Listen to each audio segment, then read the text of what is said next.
Sometimes, when people speak or write, others don't understand what they really mean. This can happen even when the person uses simple words. Being misunderstood in thinking or ideas is a common problem. It is not about how smart someone is, but about how ideas are shared and received. Imagine a person explaining a new way to solve a problem at work. They might have spent many hours thinking about the solution and believe it is clear. But when they tell their team, the team may not see the idea the same way. The listener might focus on different details or have a different background. This difference in view can make the original idea seem confusing or wrong. The speaker feels misunderstood because their thought process was clear to them but not to others. Sometimes people use words that mean one thing to them but sound strange to others. For example, a scientist talking about cells might mean the tiny building blocks of life, but someone without a science background might think of prison cells. If the speaker does not explain clearly, this can cause confusion. This shows that words carry meaning, but the meaning depends on the listener's experience and knowledge. When someone writes an essay or a report, they may believe they have explained their point well. However, if the reader finds the writing hard to follow, the message is lost. This does not mean the writer is wrong or the ideas are bad. It means the writer and reader are not connecting. The writer might need to change the order of ideas or add simple examples to help. People also misunderstand when they hear ideas through their own emotions or biases. For instance, if a person feels nervous about a topic, they might not listen carefully. They could miss important parts or interpret the message in a way that fits their fears or hopes. This leads to a false understanding. The original speaker or writer then seems unclear, even if they were not. In schools, students sometimes struggle with teachers' explanations. The teacher might use technical terms or assume the class knows certain facts. Students who lack that background feel lost. They might think the teacher is not explaining well, but the teacher assumes the students have some knowledge already. This gap creates misunderstanding. Teachers who notice this often slow down and use simple words and examples to help students catch up. In daily life, people share stories or ideas in conversations. If one person talks fast or jumps between topics, listeners can get lost. The listener may ask questions or give answers that do not match the speaker's meaning. This leads to frustration on both sides. The speaker feels their mind is not understood, and the listener feels confused or left out.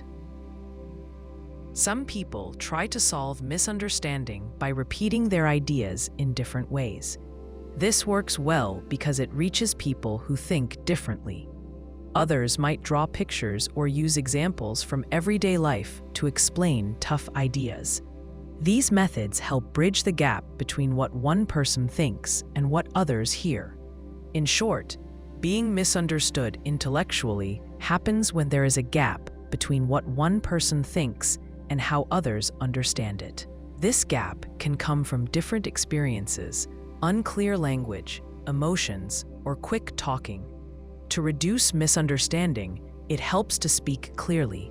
Check if the listener follows and use examples that connect with their experience.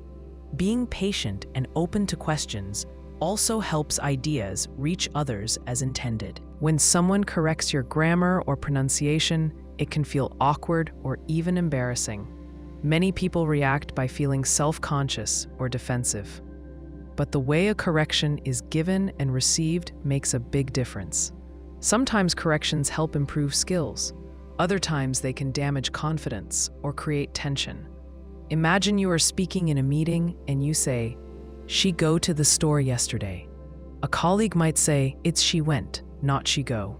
The correction is clear and helps you speak better English. You might feel a bit embarrassed, but the correction is useful because it fixes a mistake in grammar. In another case, you might be practicing a foreign language and pronounce a word wrong. A friend might gently say, "It's pronounced like this," and repeat the word. This kind of correction helps you sound more natural and improves your skills. You learn the right way without feeling judged. However, the way corrections happen matters. If someone interrupts you sharply or laughs, the correction feels like criticism. This can make you stop talking or lose confidence. For example, if you say, "I goed to the park," and someone quickly says, "No, it's went," in a rude tone, you might feel bad. You could even avoid speaking in front of that person again. Sometimes people correct grammar or pronunciation because they want to help, but they do it too often. Imagine a person who corrects every little mistake you make in a conversation.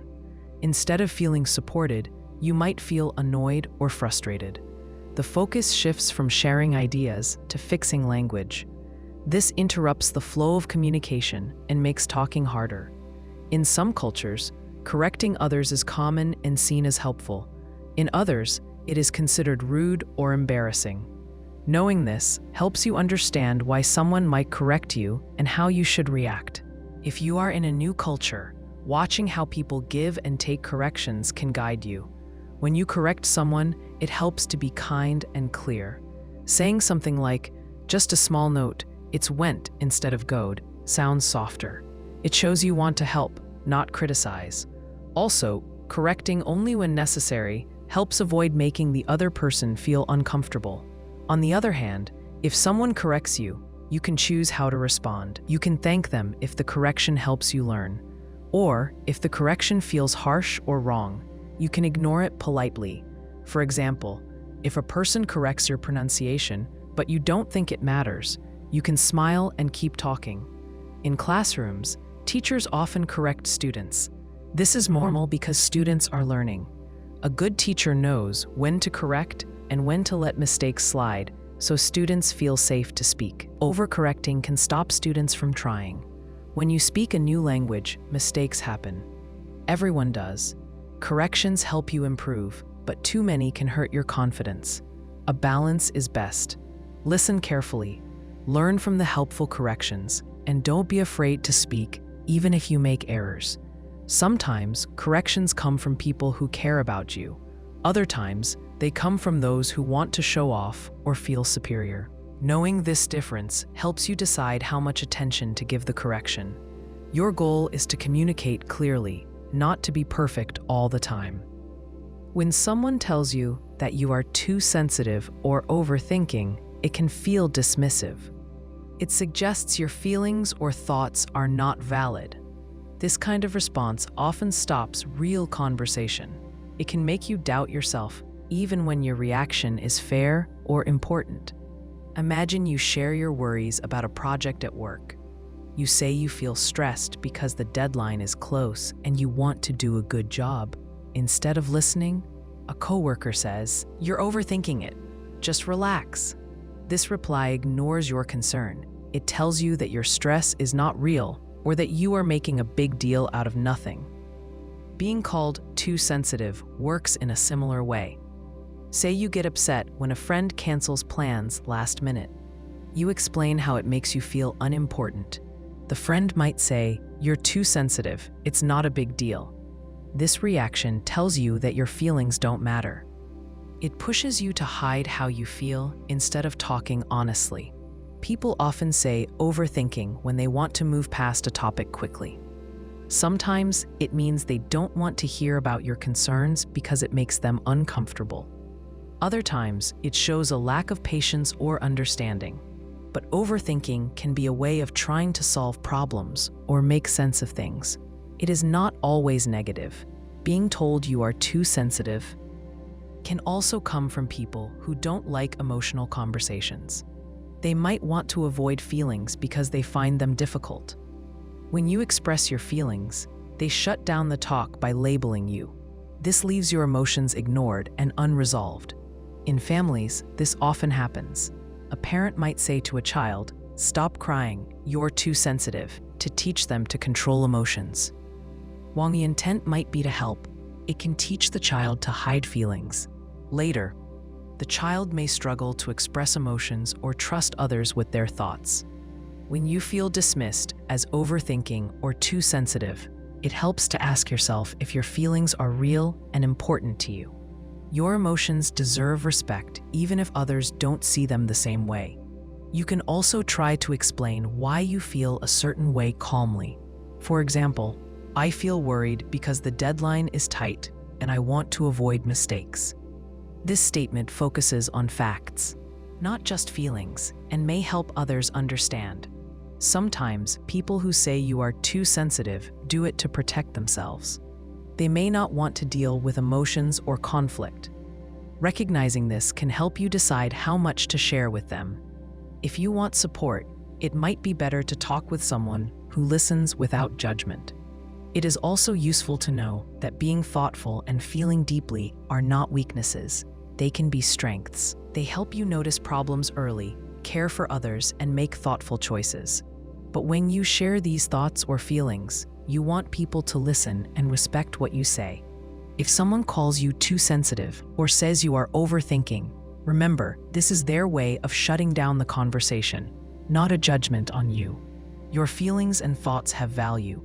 You have the right to express them clearly and calmly, even if others don't always understand. Receiving help you didn't ask for can feel strange or even frustrating. Sometimes people offer help because they want to be kind. Other times, they want to control a situation or show they know better. Either way, help that comes without asking can create tension. Imagine you are working on a project at home. You have a clear plan and know how to finish it. A friend visits and immediately starts fixing things you didn't ask about. Rearrange your tools or change your setup. Even if their changes are useful, you might feel upset. The project is yours, and you wanted to do it your way. In another case, at work, you might be handling a task that requires careful thought. A colleague steps in and offers solutions without checking if you need help.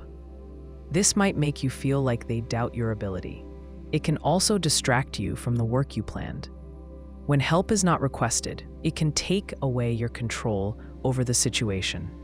Sometimes, people give help because they want to feel useful.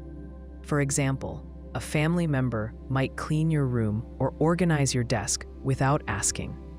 Their action comes from care, but it can also send a message that you are not capable. This can make you feel less confident or even annoyed. Receiving unasked help can also happen in conversations.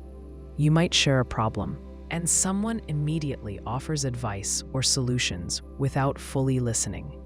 They jump to fix things instead of understanding how you feel. This can make you feel unheard or rushed. There are times when help is needed, but the person who offers it does not realize this.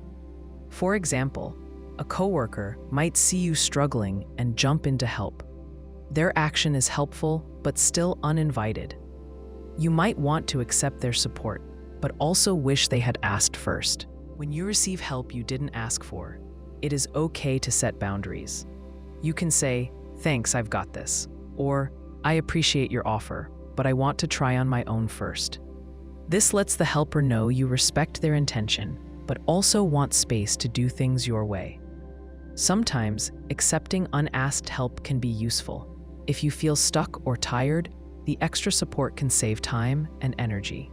But if the help feels like control or judgment, it is important to speak up. Helping without being asked can come from different places. Some people like to fix problems quickly. Others want to avoid seeing someone struggle. But the best help respects the person's wishes. It asks first or waits until help is welcomed. If you often receive help you didn't ask for, you might want to explain your preferences clearly.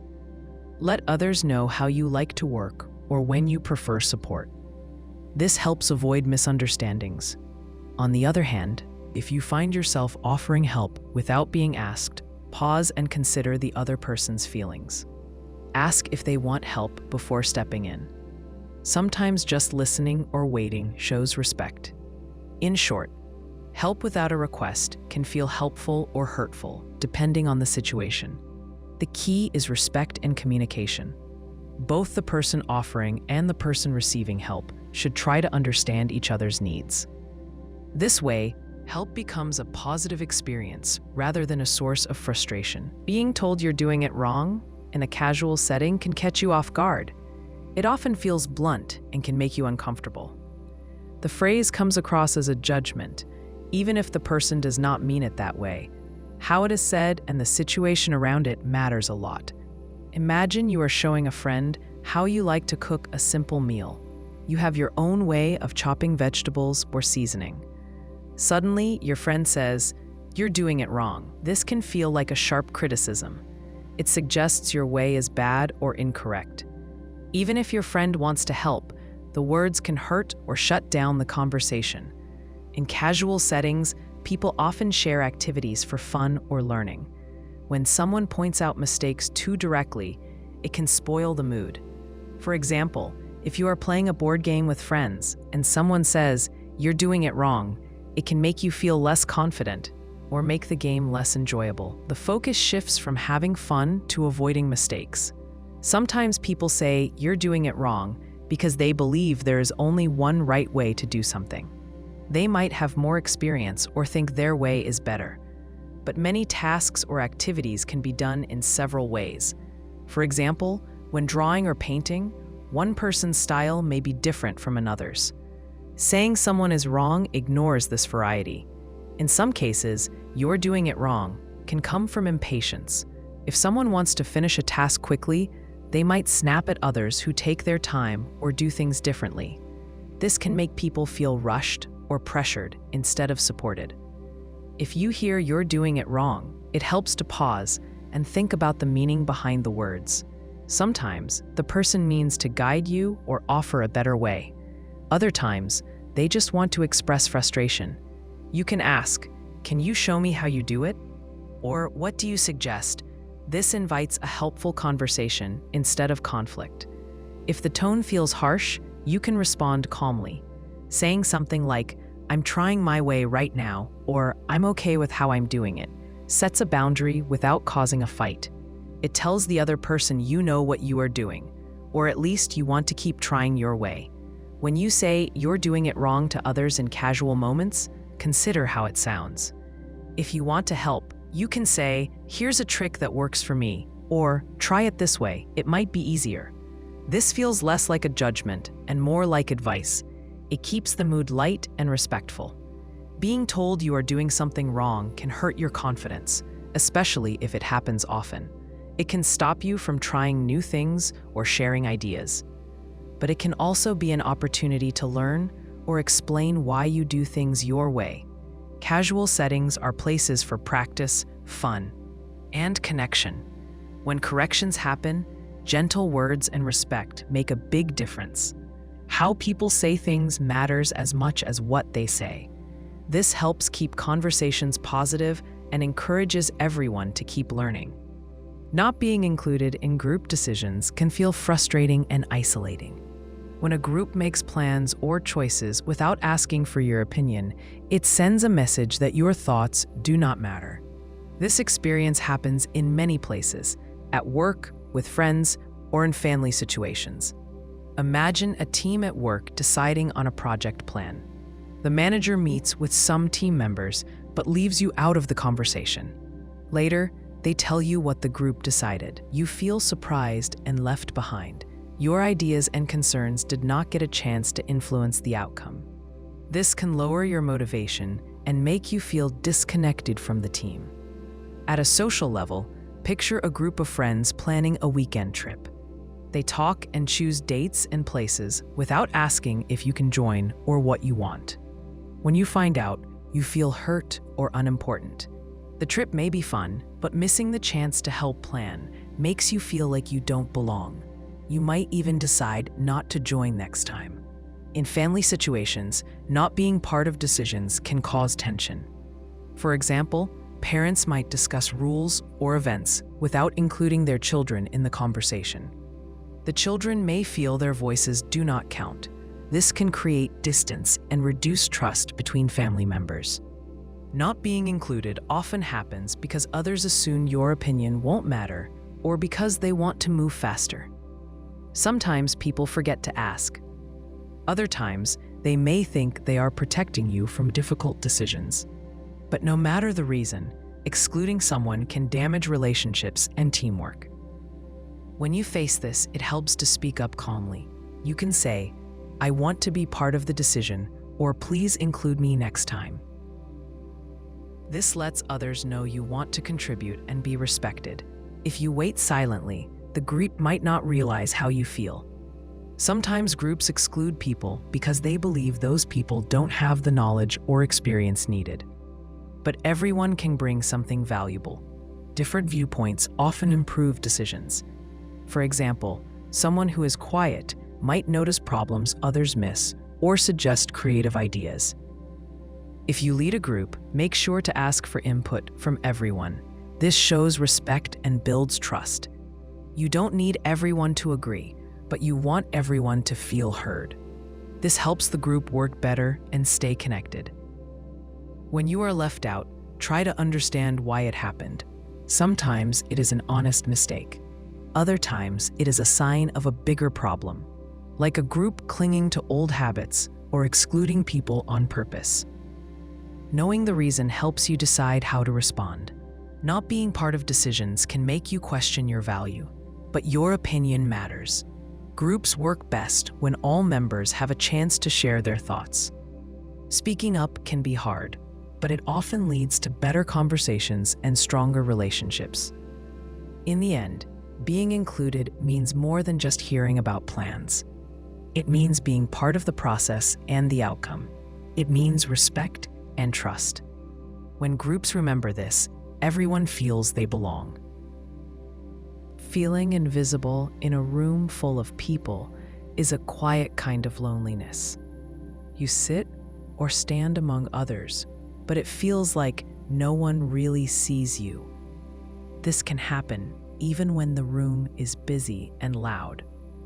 It is a feeling of being overlooked, as if you do not matter or your presence is not noticed.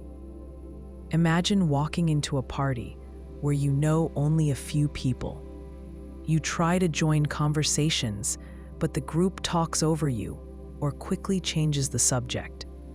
You say something, but no one responds. The laughter and chatter around you continue, but you feel like you are not part of it.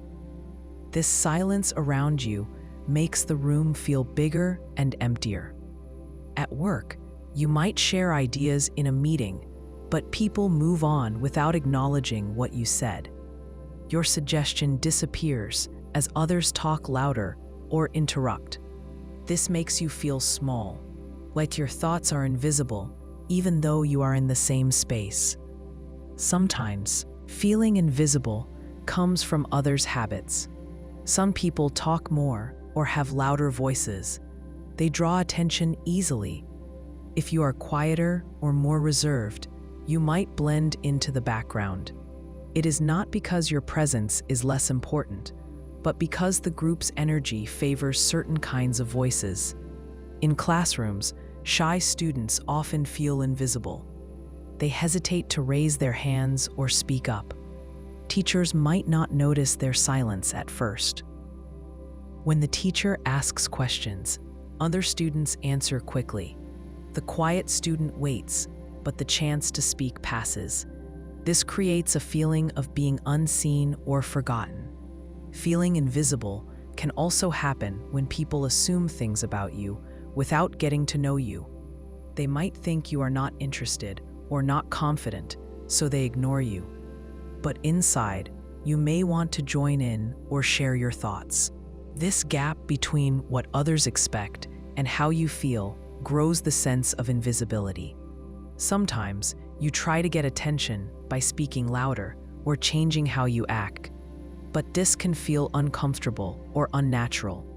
It might work in the short term, but it doesn't solve the deeper feeling of being unseen. True connection comes when others notice who you really are, not just how loud you are. When you feel invisible, it helps to find small ways to be seen. This could be making eye contact with one person, sharing a simple idea, or asking a question. Even small actions can break the silence around you. Over time, these moments can build a sense of belonging. If you notice someone else looking invisible in a group, you can help by including them. A simple smile, a question, or inviting them into the conversation shows that you see them. This can make a big difference to how they feel. Feeling invisible is a common experience, but it is not permanent. People want to be seen and heard. When the space opens up for that, the quiet loneliness in a crowded room can start to fade. Being interrupted mid-thought or story can feel frustrating and disrespectful. When you start to share something important or interesting and someone cuts in before you finish, it breaks your focus. It can make you feel like what you were saying didn't matter or wasn't worth hearing. Imagine you are telling a friend about a problem at work. You begin explaining how a project went wrong and what you think caused it. Suddenly, your friend jumps in with their own story or opinion before you finish. You stop talking because you lost your train of thought. You feel like your experience was pushed aside. In another example, picture a meeting where you are presenting an idea. You take time to explain your point carefully. Just as you get to the key part, a coworker interrupts to ask a question or challenge you. This stops your flow and can throw you off balance. Sometimes interruptions in meetings happen because people want to clarify, but often they come from impatience or wanting to take control. Interruptions also happen in casual conversations.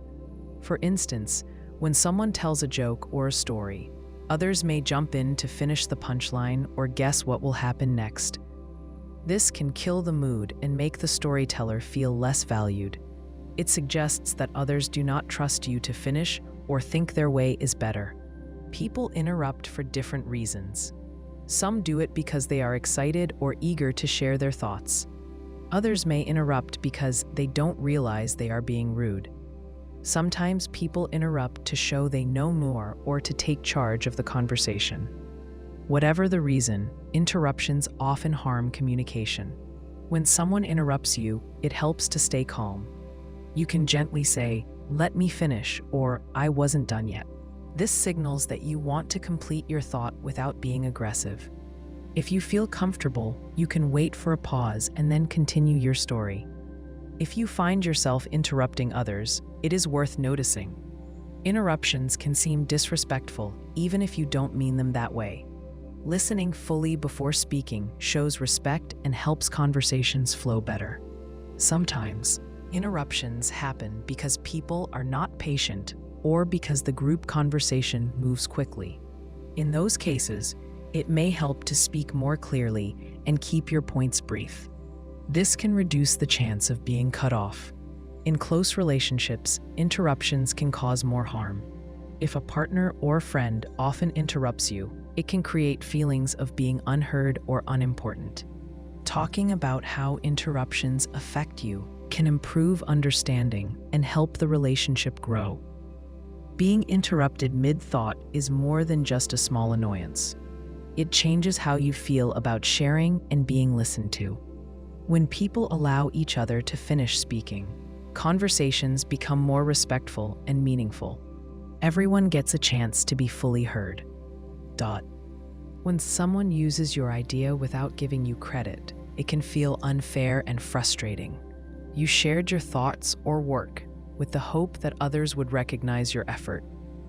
Instead, someone else takes your idea and makes it seem like their own. This can damage trust and make you question if it is worth sharing your ideas again. Imagine you are part of a team meeting at work. You suggest a way to solve a problem, explaining your idea clearly. Later, another team member presents the same idea to the manager, but acts as if they came up with it themselves. You hear about it from a coworker. You feel upset because your contribution was ignored. In another example, you write a blog post or create a design. Someone else copies your work and shares it without mentioning you. This can happen online or in real life. It feels like your hard work was taken without respect. You might wonder if anyone will trust your originality in the future. People use others' ideas without credit for different reasons. Sometimes they want to look more creative or knowledgeable. Other times, they may not realize they should give credit. But taking someone's idea without acknowledgement is a form of stealing. It hurts the person who created the idea and can harm relationships. If you notice someone using your idea without credit, it helps to speak up calmly. You can say something like, "I noticed you used my idea in the meeting. I'd appreciate it if you mentioned that it was my suggestion." This reminds others that your contributions deserve recognition. Often, people will correct their mistake when they realize it. In some cases, the person may refuse to give credit or deny taking your idea. When this happens, you can document your work and keep records of when you shared your ideas. This can support your claim if you need to discuss the issue with a manager or another authority. It can be hard to confront someone, especially if they have more power or influence. But standing up for your ideas is important. It shows that you value your work and expect respect. You don't have to be aggressive. A clear, firm statement works best. If you find that your ideas are often taken without credit, consider who you share them with and how. Sometimes it helps to share ideas in writing, like emails, to show when and where you shared them. This can protect you in professional settings. At the same time, recognize that collaboration means ideas can grow and change when many people contribute. Giving credit where it is due keeps collaboration honest and fair. When you credit others, you build trust, and people are more likely to credit you in return. Being ignored or copied without credit can make you feel invisible or unappreciated. But your ideas have value. Protect them by speaking up and sharing them wisely. This helps others understand that your contributions matter. Not finishing what you started is a common experience. Life gets busy, priorities change, or motivation fades. When someone reminds you about the unfinished task, it can feel uncomfortable. The reminder might come from a friend, family member, or coworker. How you feel about it depends on the situation and how the reminder is shared. Imagine you began a project at work, but had to shift focus because of an urgent task. You planned to return to it, but didn't. Later, your manager asks about the project. You feel caught off guard. The reminder points out that the job is still waiting for your attention. This can create pressure or guilt, especially if you had good reasons to pause. In another example, you signed up to help organize an event with friends. You started planning, but then lost interest or time. When the event day arrives, someone brings up the part you didn't finish. This can make you feel responsible or even embarrassed. The reminder shows that your effort matters to the group, but it also highlights what you didn't complete. People remind you about unfinished work because they depend on you or want things to move forward. They might worry about delays or extra work falling on them. Their tone affects how the reminder feels. If they say it kindly, it feels like support. If they sound annoyed or impatient, it feels like criticism. Sometimes reminders come repeatedly. When you hear the same thing over and over, you might feel frustrated. You may want to explain why the task is not done or promise to finish soon. But repeated reminders can make you feel judged or pressured. If you often start things but don't finish, it helps to think about why. Are you overcommitting? Is the task not interesting? Or do you struggle with time management? Understanding the reason can help you make better choices about what to take on and how to handle tasks. When someone reminds you about unfinished work, it helps to respond honestly. You can say, "I'm working on it," or "I ran into some problems but plan to finish." This shows you take responsibility without making excuses. If you need more time or help, asking for it can ease the situation. If you are the one reminding others, try to be patient. Instead of just pointing out what isn't done, offer support. Saying, "Do you need help finishing this?" or "Can I assist you?" can make reminders feel less like nagging and more like teamwork. Not finishing what you started is part of being human. Everyone faces it at some point. Reminders about unfinished tasks are a way for people to keep things on track. How those reminders happen and how you respond can shape whether they cause stress or lead to progress. Sometimes an unfinished task waits for the right time or resources. Being honest about your limits helps everyone understand the situation. It also builds trust and respect between people working or living together. When reminders come, try to see them as a chance to check in and adjust your plans. This approach makes unfinished work less of a failure and more of a step toward completion.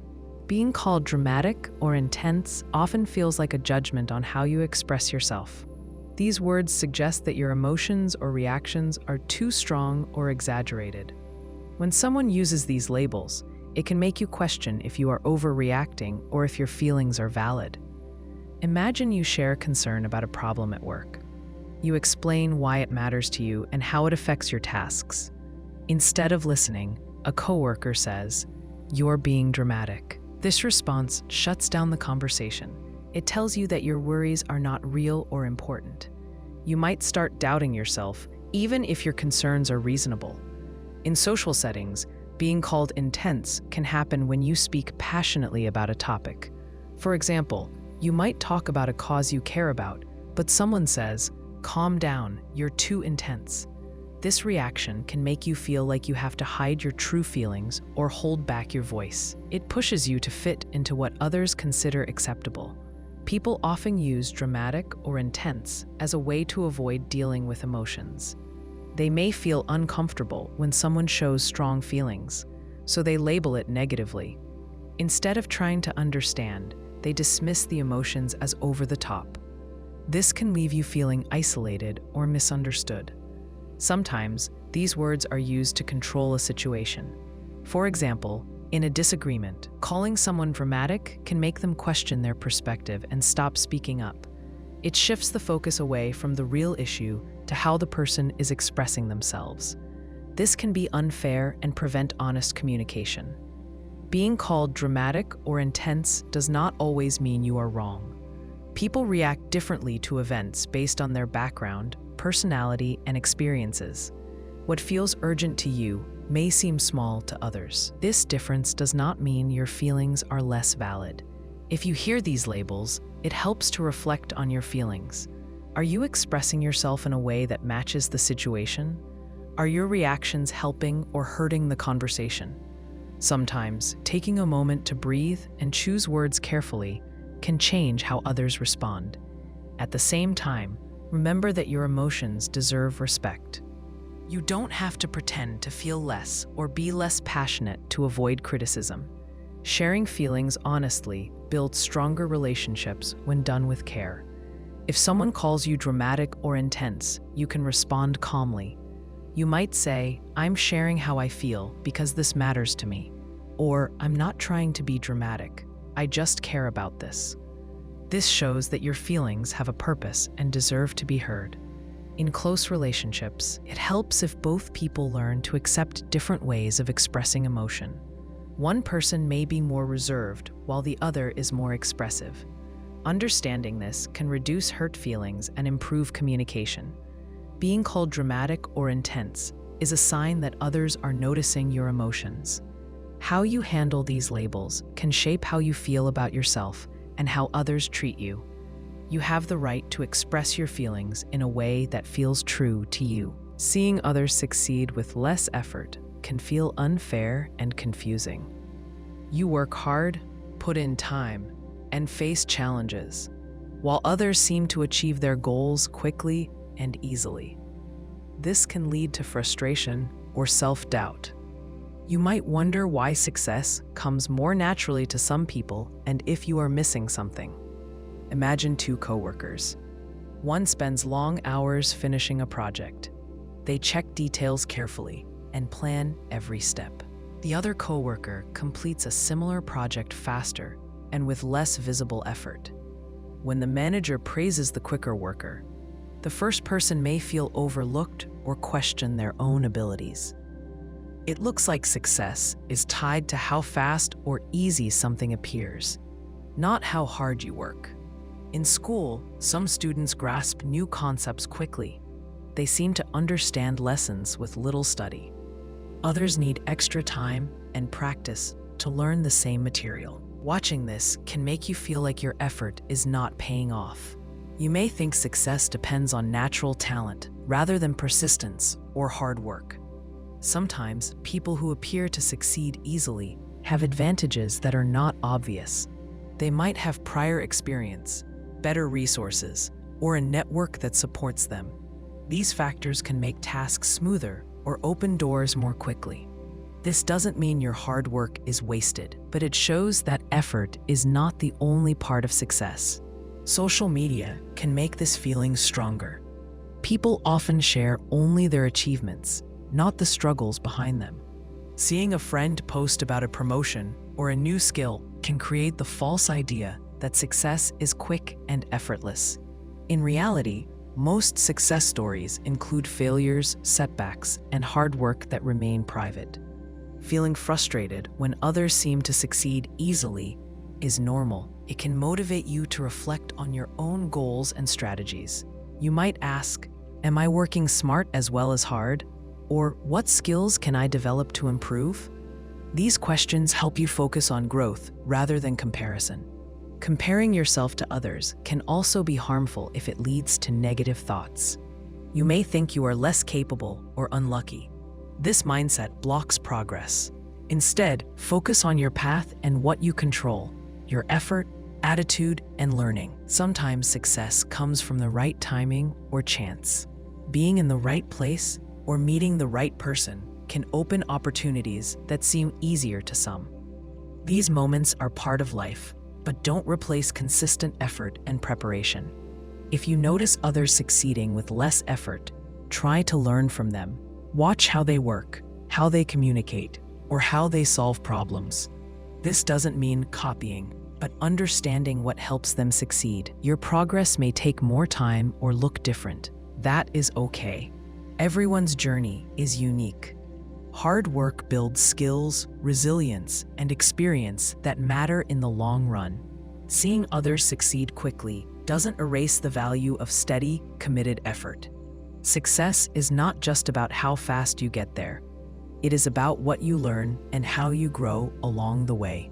Keep focusing on your goals, trust your process, and remember that effort creates a strong foundation for lasting achievement. Sometimes you feel like you're the only one who cares about getting things done right. You put in the effort, think ahead, and pay attention to details. Meanwhile, others seem relaxed or distracted. They miss deadlines or ignore the small problems that pile up. It can be frustrating. Imagine you are part of a team working on a project. You want to meet the deadline, so you double-check your work, write clear reports, and keep track of progress. Others, however, show up late, skip meetings, or hand in sloppy work.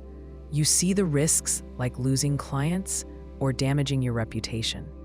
Yet, they don't seem to notice or care. You start to wonder if you are wasting your time. This feeling comes from taking responsibility seriously when others do not. You hold yourself to a higher standard. You see value in quality and consistency. You believe that doing things properly matters. Others may think differently. They might focus on finishing quickly, avoiding conflict, or just coasting along. These different views create tension. When you are the only one serious about something, your work often falls on your shoulders. You end up fixing mistakes, reminding people about tasks, or covering for missed steps. This can drain your energy and cause stress. You might feel alone in your effort. It's like carrying a heavy load while others walk beside you without lifting a finger. Sometimes, people act this way because they don't understand the full picture. They may not see the consequences of cutting corners, or they may be dealing with distractions in their own lives. You might try to explain why things matter, but they don't always listen. This can make you feel unheard and ignored. One way to handle this is by setting clear expectations from the start. When a task is assigned, say exactly what needs to be done and why it matters. Use examples to show the impact. For instance, explain how a missed step could cause delays or extra costs. Keep communication open but firm. This helps others understand the stakes. It also helps to focus on what you can control. You cannot force others to care, but you can manage your own work. Do your part well. Meet your deadlines. Check your output. When you show commitment, you set a standard for the group. Some may follow your example over time. However, avoid taking on too much. If others do not share the responsibility, it is okay to say no or ask for help. For example, if a team member consistently misses their tasks, talk to a manager or suggest redistributing the workload. This keeps things fair and prevents burnout. Sometimes it's useful to step back and assess the situation.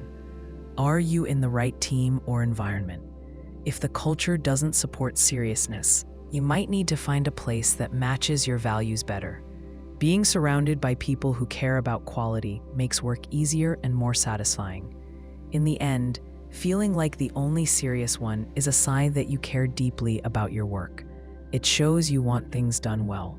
It can also be a chance to lead by example, improve communication, and set clear standards.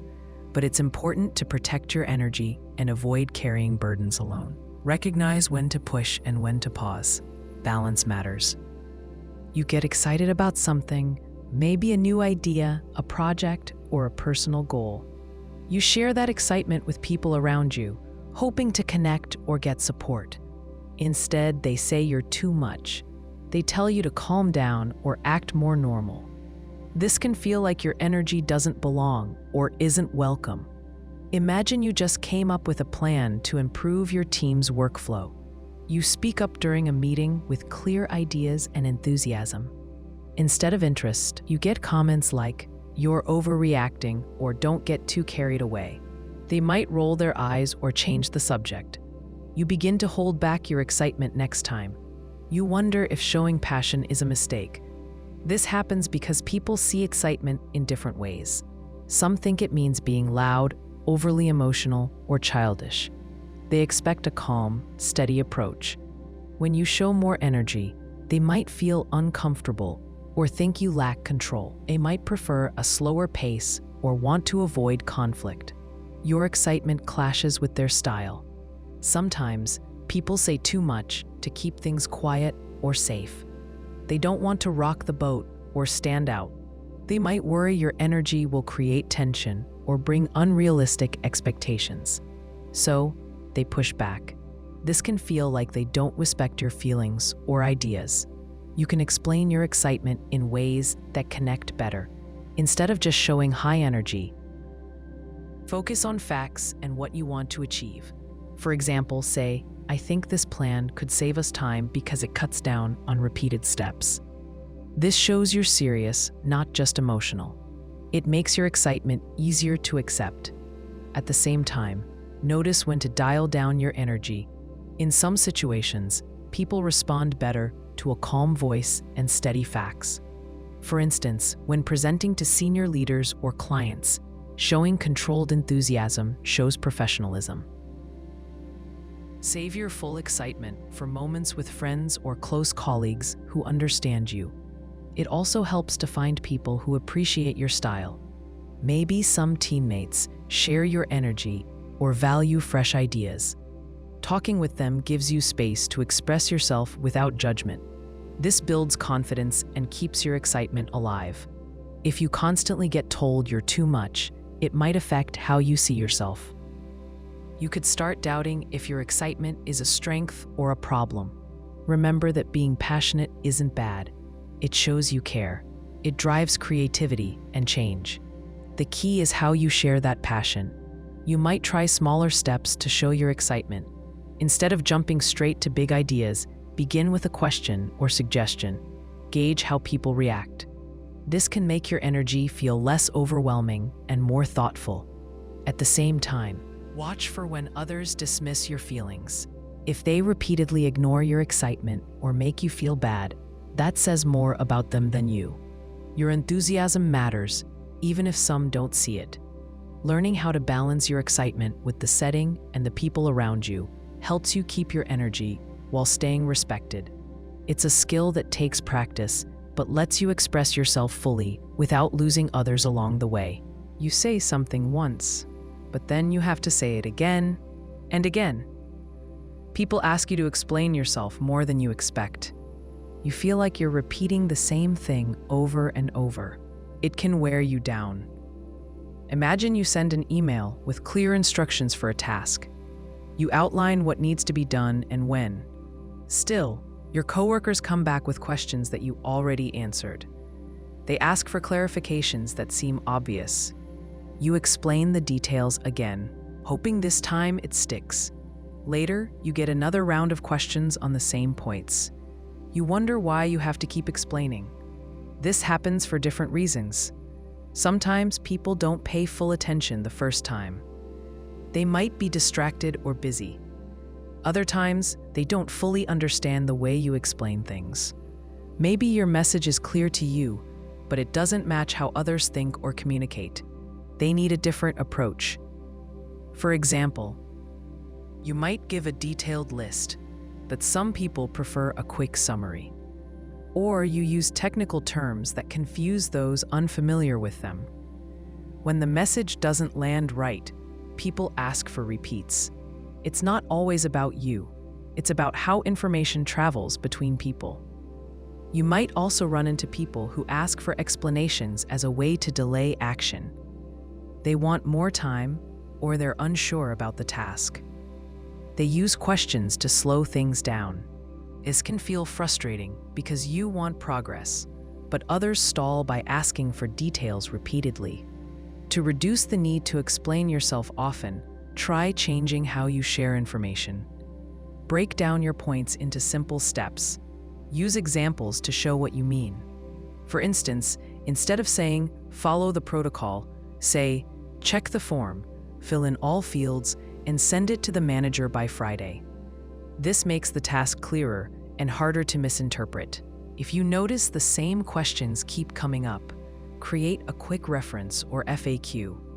Share it with the team so they can check answers before asking you. This saves your time and gives them a reliable source. Another helpful approach is to ask people how they best receive information. Some prefer talking through things, others like written notes, and some want visuals like charts or diagrams. Tailoring your communication style helps reduce confusion. When you explain, watch for signs that people understand. Look for nods, questions that show they're following, or quick responses. If they seem lost, pause and rephrase. You can say, "Does that make sense?" Or, "Would you like me to show you an example?" This invites feedback and cuts down on repeated explanations. If you keep needing to explain yourself to the same people, consider setting boundaries. Tell them, "I've explained this a few times. If you need more help, let's find another way." This keeps the conversation respectful but firm. It shows you expect them to take responsibility too. Sometimes, you need to accept that explaining is part of your role. If you lead a team or manage a project, people will ask questions. But if it feels excessive, try these strategies to make your communication clearer and more efficient. This saves your energy and keeps things moving forward. You wait for someone to show up on time. The meeting or appointment starts. Minutes pass and the person is still not there. You notice others looking around or checking the clock. Finally, the late person arrives, but they don't say anything about being late. No apology, no explanation. It feels disrespectful. You wonder if they realize how their lateness affects everyone else. Imagine you schedule a team meeting for 10 a.m. sharp. You prepare your notes, join on time, and expect others to do the same. The clock hits 10:15, and one team member walks in without a word. The meeting pauses while they settle in. Others lose focus. The flow breaks. You feel the delay cost you time and energy, but the late person acts like nothing happened. When someone is late without acknowledging it, they send a message. They show that they don't value others' time or the effort made to be punctual. It feels like they put their schedule above the group's. This behavior can hurt trust and cooperation. There are reasons why people act this way. Some don't see being a few minutes late as a big deal. They might think everyone will adjust. Others might feel embarrassed or unsure how to apologize, so they stay silent. Sometimes people don't want to admit they mismanaged their time or underestimated traffic or tasks. The impact, however, is real. Waiting affects your plans. It wastes time you could use productively. If it happens often, it creates frustration and tension. The team or group learns to expect delays, which lowers efficiency and morale. You can address this by speaking up calmly and clearly. When the person arrives, you might say, "We started on time and missed some points while waiting." This points out the effect without attacking. If lateness repeats, a private conversation helps. You could say, "I notice you often arrive late without letting us know. It disrupts the group and delays our work. Can we talk about how to improve this?" Sometimes setting clear rules helps. For example, agree that meetings start at the scheduled time and late arrivals catch up on their own. Or ask people to send a quick message if they're running behind. This creates accountability and respect. You might also check if the timing works for everyone. Maybe the set time doesn't fit some schedules well. Adjusting the meeting time can reduce lateness. If that's not possible, remind the group about the importance of punctuality. If the late person continues without change, you have to decide how to respond. Do you wait longer or start without them? Do you address it with a manager or team leader? Ignoring the problem lets it grow. At the same time, consider your own expectations. Sometimes life gets in the way. Emergencies, traffic, or unexpected issues happen. If it's a rare slip, a simple "thanks for letting me know you're late" keeps things polite. But repeated lateness, without acknowledgement, deserves attention. Handling lateness respectfully keeps the group working smoothly. It shows that everyone's time matters. It sets a tone of fairness and professionalism. Waiting without explanation breaks trust, but clear communication can fix that. You send a message, then wait for a reply. Minutes turn into hours, and hours into days. No answer comes. Or sometimes you get a short response, but it feels like they don't really want to talk. This is ghosting or being ignored, even if only a little. It can sting.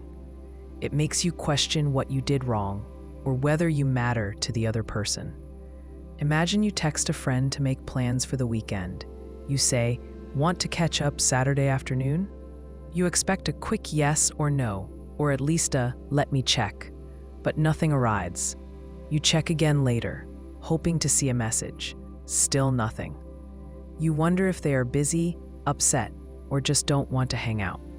The silence feels heavy. This kind of ignoring is common in relationships, work, or social groups. It can happen on purpose or by accident. Maybe the person forgot to reply, got distracted, or didn't know what to say. Sometimes, people avoid responding because they don't want to deal with a difficult topic or conflict. Other times, they simply lose interest. The problem with ghosting or ignoring is the uncertainty it creates. You don't know where you stand. Did they see your message and decide not to respond? Are they upset with you? Or are they busy and overwhelmed? Without clear answers, your mind fills the gap with doubt and worry. You replay conversations or messages, looking for signs or clues. In a work context, being ignored can happen when you ask for feedback or updates and get no reply. You send emails or messages that go unanswered. You start to feel invisible or unimportant.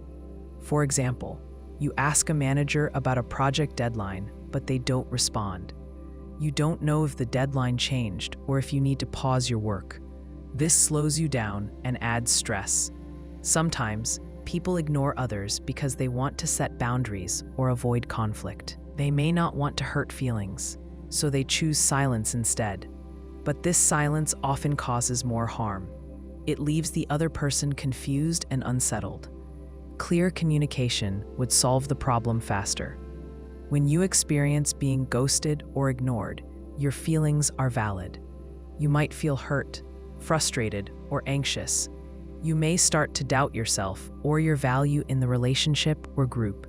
It's normal to want closure or clarity. One way to handle this is to reach out again, calmly and clearly. You could say, "I haven't heard back from you. Is everything okay?" or "I just want to make sure you got my message." This shows you notice the silence without accusing. Sometimes, a simple reminder prompts a reply. If you get no response after a polite follow-up, it's okay to step back. Repeated ignoring without explanation is a form of disrespect. It signals that the other person doesn't prioritize you or the relationship. Protecting your time and energy means not chasing after someone who won't engage. In some cases, you might need to adjust your expectations. Not everyone communicates the way you do. Some people take longer to respond or prefer less contact. Recognizing these differences helps reduce frustration.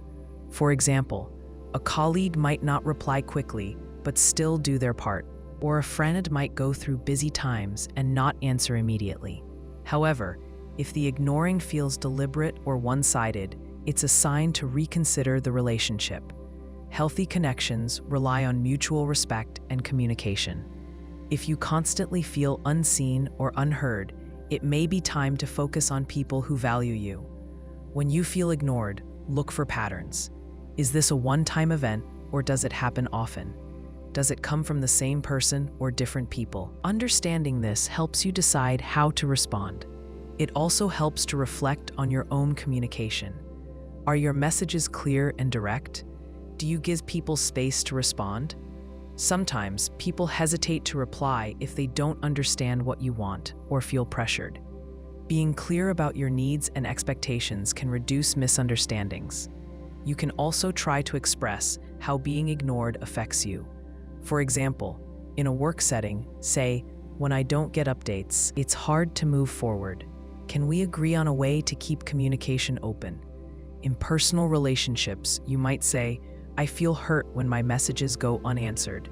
Can we talk about what's going on?" These conversations require courage, especially if you fear conflict or rejection, but they create a chance for honesty and better understanding. Sometimes people don't realize how their silence affects others until it is pointed out. In other cases, ignoring can be a sign of a bigger issue. It might point to a breakdown in trust, interest, or respect. It could be a symptom of stress, mental health struggles, or personal problems. Knowing this doesn't excuse the behavior, but helps you approach the situation with empathy. If you find yourself ghosting others or ignoring messages, consider why. Are you avoiding discomfort? Overwhelmed? Unsure how to respond? Being honest with yourself helps you communicate better and keep your relationships healthy. Technology plays a role too. Texts, emails, and social media can make silence feel louder. When someone reads your message but doesn't reply, it feels like rejection. But sometimes people forget to respond or don't check their devices regularly. Understanding these limits helps avoid overthinking. Dealing with ghosting or being ignored requires balance. It's okay to seek answers, but don't demand them. It's okay to protect yourself, but don't shut others out completely. Keep communication open when possible, but know when to walk away. Remember that your worth isn't tied to how quickly or often someone replies. You deserve respect, honesty, and clear communication. When those aren't present, it's not a reflection of your value, but of the other person's choices. Over time, you learn to spot the signs early.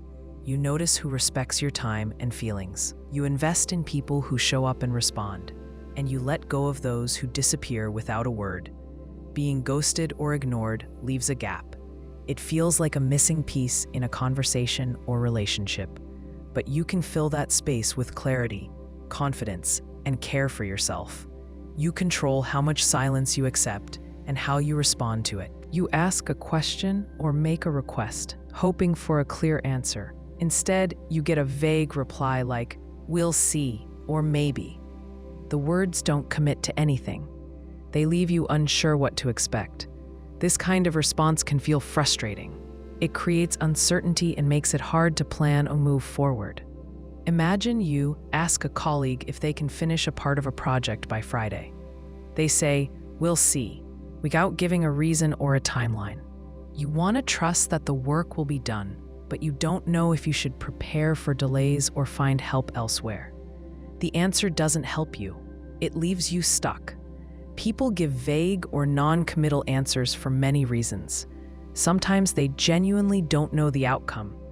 Maybe they need more information or time to decide. For example, a manager might say, "We'll see," because they are waiting on other approvals before confirming a deadline. Other times, people use these responses to avoid conflict or pressure. They don't want to say no directly, so they offer an uncertain answer instead. This can happen when someone feels uncomfortable denying a request or lacks the confidence to commit. Saying "we'll see" buys time or avoids confrontation. Sometimes it's a way to stay in control.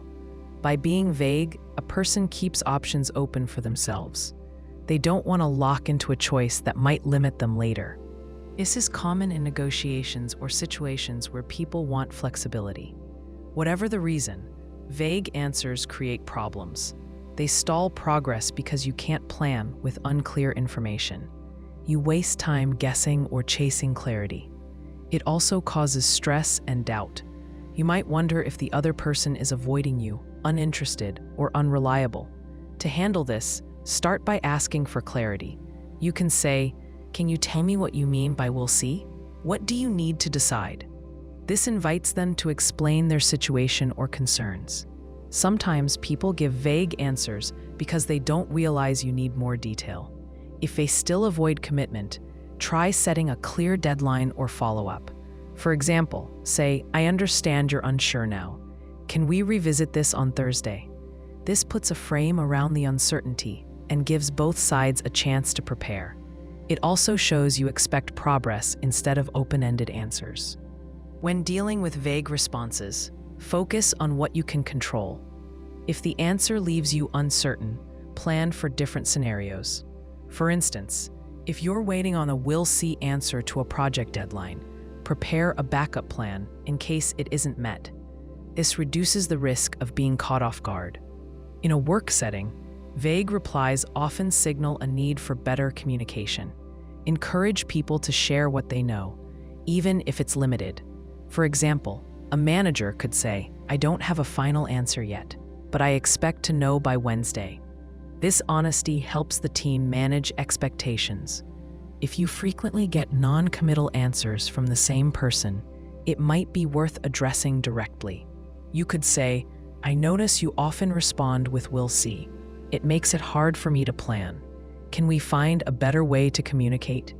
This opens the door for honest conversation about how you both work best. Sometimes vague answers come from uncertainty on the other side. People may fear making the wrong decision or causing disappointment. They use non-committal language as a shield. In this case, offering support or information can help. For example, say, "If you're worried about the deadline, let's talk about what would make it easier to meet." On the other hand, vague responses can be a sign of disengagement. If someone consistently avoids commitment, it might mean they are not invested or motivated. In these cases, you have to decide how much effort to put into pushing for clarity. It's important not to get stuck trying to force answers when the other person isn't willing. Learning to spot vague or non-committal answers early helps you manage expectations better. Notice phrases like "we'll see," "maybe," "not sure yet," or "we'll figure it out." These phrases signal uncertainty and the need for follow-up.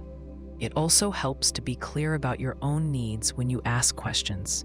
Instead of open-ended requests, use direct language. For example, say, "Can you confirm if this will be done by Friday? I need to plan my next steps." This makes it clear that you expect a yes or no answer, not a vague one. Sometimes people avoid commitment because they fear saying no. You can make it easier by showing that no is acceptable. For example, say, "If you can't meet the deadline, please let me know so we can adjust." This removes pressure and encourages honesty. Vague responses create uncertainty, but you don't have to accept them passively. By asking for clarity, setting deadlines, and planning ahead, you take back control. You protect your time and energy and keep things moving. Remember that communication is a two-way street. If you want clear answers, offer clear questions. Be patient but firm in asking for the information you need. This builds trust and respect in any relationship or team. In some cases, vague answers reflect broader issues like unclear goals, shifting priorities, or lack of leadership. If you notice a pattern of non-committal responses in your group or workplace, it may be a sign to address the bigger problem. Bringing attention to the need for clear communication can improve outcomes for everyone. At the end of the day, vague or non-committal responses don't have to stop you. They require you to adapt your approach, ask the right questions, and plan for uncertainty. With practice, you become more skilled at handling these moments without losing confidence or control. You get a text that sounds polite but feels sharp or bitter. Maybe it says, "Oh, great, you're here now," or "Sure, take your time," with a tone that doesn't match the words. These messages say one thing but mean another. This is passive-aggressive communication. It lets people show anger or frustration without saying it directly. Imagine you asked a friend to meet at 5 p.m. and they arrive 30 minutes late. Instead of saying, "I'm upset you're late," they send a message like, "Nice of you to finally show up." The words sound casual, but the tone makes it clear they are annoyed. You feel blamed, but don't get a clear chance to explain or fix things. Passive-aggressive texts hide true feelings. People use sarcasm, vague comments, or a certain tone to express anger without owning it. Sometimes they do this because they don't want to start a fight or don't know how to say what's wrong clearly. They think it's safer to be indirect.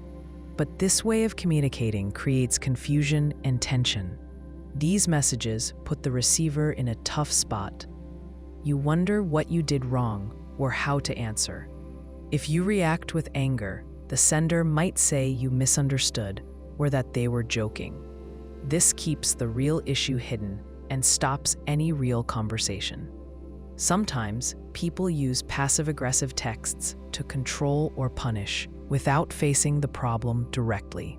For example, a coworker might reply to a request with, "I guess you want this done today," instead of saying no or explaining their workload. This lets them show frustration but avoids talking about the problem openly. When you get passive-aggressive messages, it helps to pause before replying. Reacting right away with strong emotion can make things worse. Instead, try to ask for clarity calmly. You could say, "It sounds like something is bothering you. Can we talk about it?" This invites honesty and shows you want to understand. If it keeps happening, you can be more direct. For example, say, "I notice your messages sound upset. If something is wrong, please tell me clearly so we can solve it." This sets a boundary for open communication and makes passive-aggressive behavior less useful. Also, watch your own tone. Sometimes, texts can seem harsher than you mean because there are no voice tones or facial expressions. Without these clues, a message can sound colder or meaner. If someone says you sound passive-aggressive, think about how you write and how others might read it. In teams or groups, passive-aggressive texts harm trust. They slow down solving problems and create awkwardness. Encouraging clear and direct talk helps people work together and avoid confusion. When you deal with passive-aggressive behavior, remember, it often shows unmet needs or feelings someone is afraid to share directly. Handling these calmly can improve your relationships and lower tension. Learning to notice and respond to passive-aggressive messages helps you keep conversations honest. It builds respect and clear communication, even when emotions run high. You reach out to friends or colleagues often, but they rarely contact you first. You send texts, make calls, or suggest plans, but you don't get the same effort back. Over time, this can feel like you're the only one who cares enough to start the conversation. It can leave you feeling unimportant or ignored. Imagine you message a friend to catch up. You ask how they're doing or suggest meeting for coffee. They reply politely, but never start the conversation themselves. You wait for them to reach out, but it doesn't happen. When you see them posting on social media or talking to others, You wonder why you don't get the same attention. This feeling comes from uneven effort in relationships. Communication should flow both ways. When one person always initiates, it creates imbalance. You might feel like you're chasing after someone who doesn't value your time or presence. Sometimes people don't reach out first because they are busy or distracted. They might not realize how much you initiate or how it makes you feel. In other cases, they may assume you prefer to take the lead. Some people avoid starting conversations because they don't want to seem needy or intrusive. At work, this can happen too. You may check in with a teammate or manager regularly, but get little response. They wait for you to bring up updates or problems. This one-sided communication slows down teamwork and can cause frustration. When you feel like the only one reaching out, it helps to pause and reflect. Are you asking for the right kind of connection? Sometimes, people show care differently. Maybe they listen well when you talk, even if they don't start contact. Or they support you in other ways you might not notice. You can also bring up how you feel, but do it carefully. For example, say, "I enjoy our talks, but I notice I usually reach out first. I'd like to hear from you more often." This opens the door for honesty without blaming. If you don't get a change, it's okay to adjust your effort. You don't have to carry the whole relationship alone. Pull back a little and see if the other person steps up. Sometimes, people only respond when they feel the need to. At the same time, focus on building connections where effort feels balanced. Spend time with people who reach out to you as much as you do. This creates healthier, more rewarding relationships. Feeling like the only one initiating contact can be tiring, but it also tells you a lot about where your time and energy are best spent. You deserve relationships where connection happens naturally and both sides care enough to reach out. You talk to someone, but their eyes keep drifting to their phone. A scroll or tap while you speak. You notice their attention is split. It feels like what you say doesn't matter. This can hurt and make you question if they respect you. Imagine you share an important story with a friend. You want them to listen and understand. Instead, they glance down at their phone, maybe checking messages or social media. They nod occasionally, but don't fully engage. You stop sharing because it feels one-sided. Watching someone check their phone while you talk sends a clear message. It says your words aren't a priority. Their focus lies elsewhere. This breaks connection and trust. Communication is more than just words. It's about attention. When someone divides their attention, they miss the meaning and emotion behind what you say. People check phones during conversations for different reasons. Sometimes they feel distracted or bored. Other times, they may be anxious about messages or work. They might not realize how it looks or feels to the person speaking. In some cases, it becomes a habit they don't notice. At work, this behavior can damage teamwork. Imagine you're explaining a problem in a meeting, but a colleague keeps looking at their screen. You might hold back details because it feels like they aren't fully present. This lowers the quality of discussion and slows progress. To address this, start by calmly pointing it out. You could say, "I notice you're on your phone. Can we focus on this conversation?" This makes your need for attention clear without attacking. If the behavior continues, consider if the person respects your time and effort. Another way to handle it is to set boundaries before important talks. For example, ask people to put phones away during meetings or serious discussions. This creates a shared understanding and keeps attention on the conversation. It also helps to look at your own habits. Are you guilty of checking your phone while others speak? If yes, changing your behavior sets a good example. Showing respect for others encourages them to do the same. Sometimes, you might need to adjust your expectations. If someone struggles to stay off their phone, it may not mean they don't care. They might multitask out of habit or pressure. In these cases, keep your message brief and clear to keep their focus. Feeling ignored because someone checks their phone is natural. It's a sign that connection suffers when attention divides. Talking openly about this issue can improve respect and communication. It reminds everyone that real conversation needs full presence. You find out about a group chat or event after it already started. You weren't invited or included. You see messages or pictures from friends or coworkers having fun, but you're not part of it. This can feel like a rejection or a sign you don't belong. Imagine your coworkers plan a lunch together. You only hear about it later, when someone mentions how great it was. Or friends create a group chat to organize a trip, but don't add you. You wonder why you were left out. You think about what you did wrong, or if they just don't like you. Being excluded like this hurts, because humans want to feel connected. Group chats and events create shared experiences and inside stories. When you're not included, you miss out on these moments. It can make you question your place in the group. Sometimes people leave others out unintentionally.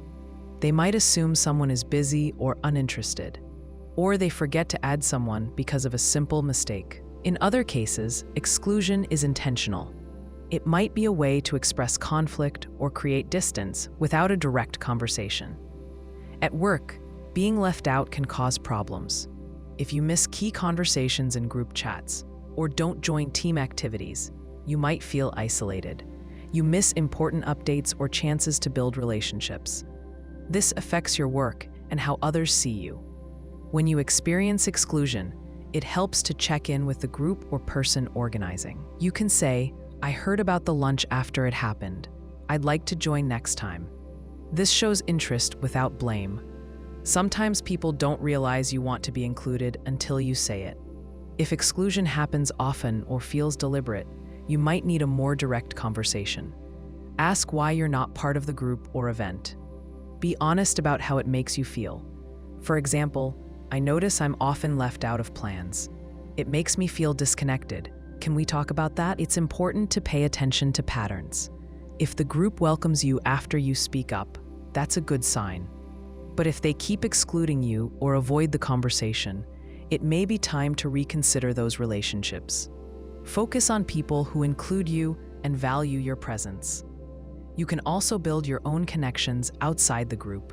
Find people who share your interests or values. Creating new friendships or networks helps you feel less dependent on one group for belonging. Sometimes, feeling left out teaches you about boundaries and self-respect. It shows where your energy is best spent. Not every group will be a good fit, and that's okay. Being excluded stings, but it also gives you a chance to understand your relationships better. You learn who wants you around and who doesn't. This awareness helps you invest your time where it matters most. You say something clearly and calmly, but someone responds with, "Calm down." You weren't upset, angry, or even raised your voice. Their words make you stop and wonder why they think you're overreacting. It feels unfair and confusing. You're left questioning yourself and your feelings. Imagine you bring up a concern at work. You explain the issue with facts and a steady tone. Instead of listening, a coworker interrupts and says, "Calm down, it's not a big deal." You weren't upset, just pointing out a problem. Now, their comment shifts the focus to your emotions instead of the issue. It feels like they dismiss what you said. Hearing "calm down" when you're not upset can be a way for someone to control the conversation. They want to shut down your point without addressing it. It's a shortcut to avoid dealing with the real topic. This response can come from discomfort or impatience. They might feel defensive or don't want to engage fully. This phrase also minimizes your experience.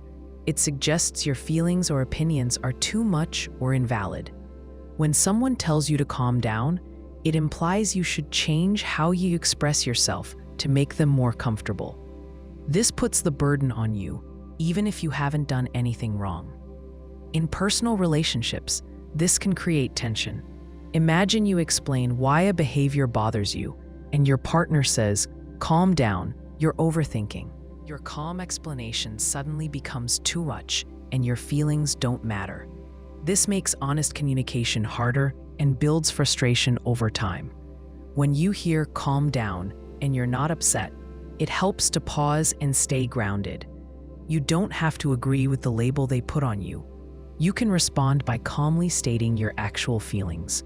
For example, say, I'm not upset, I'm just sharing my point.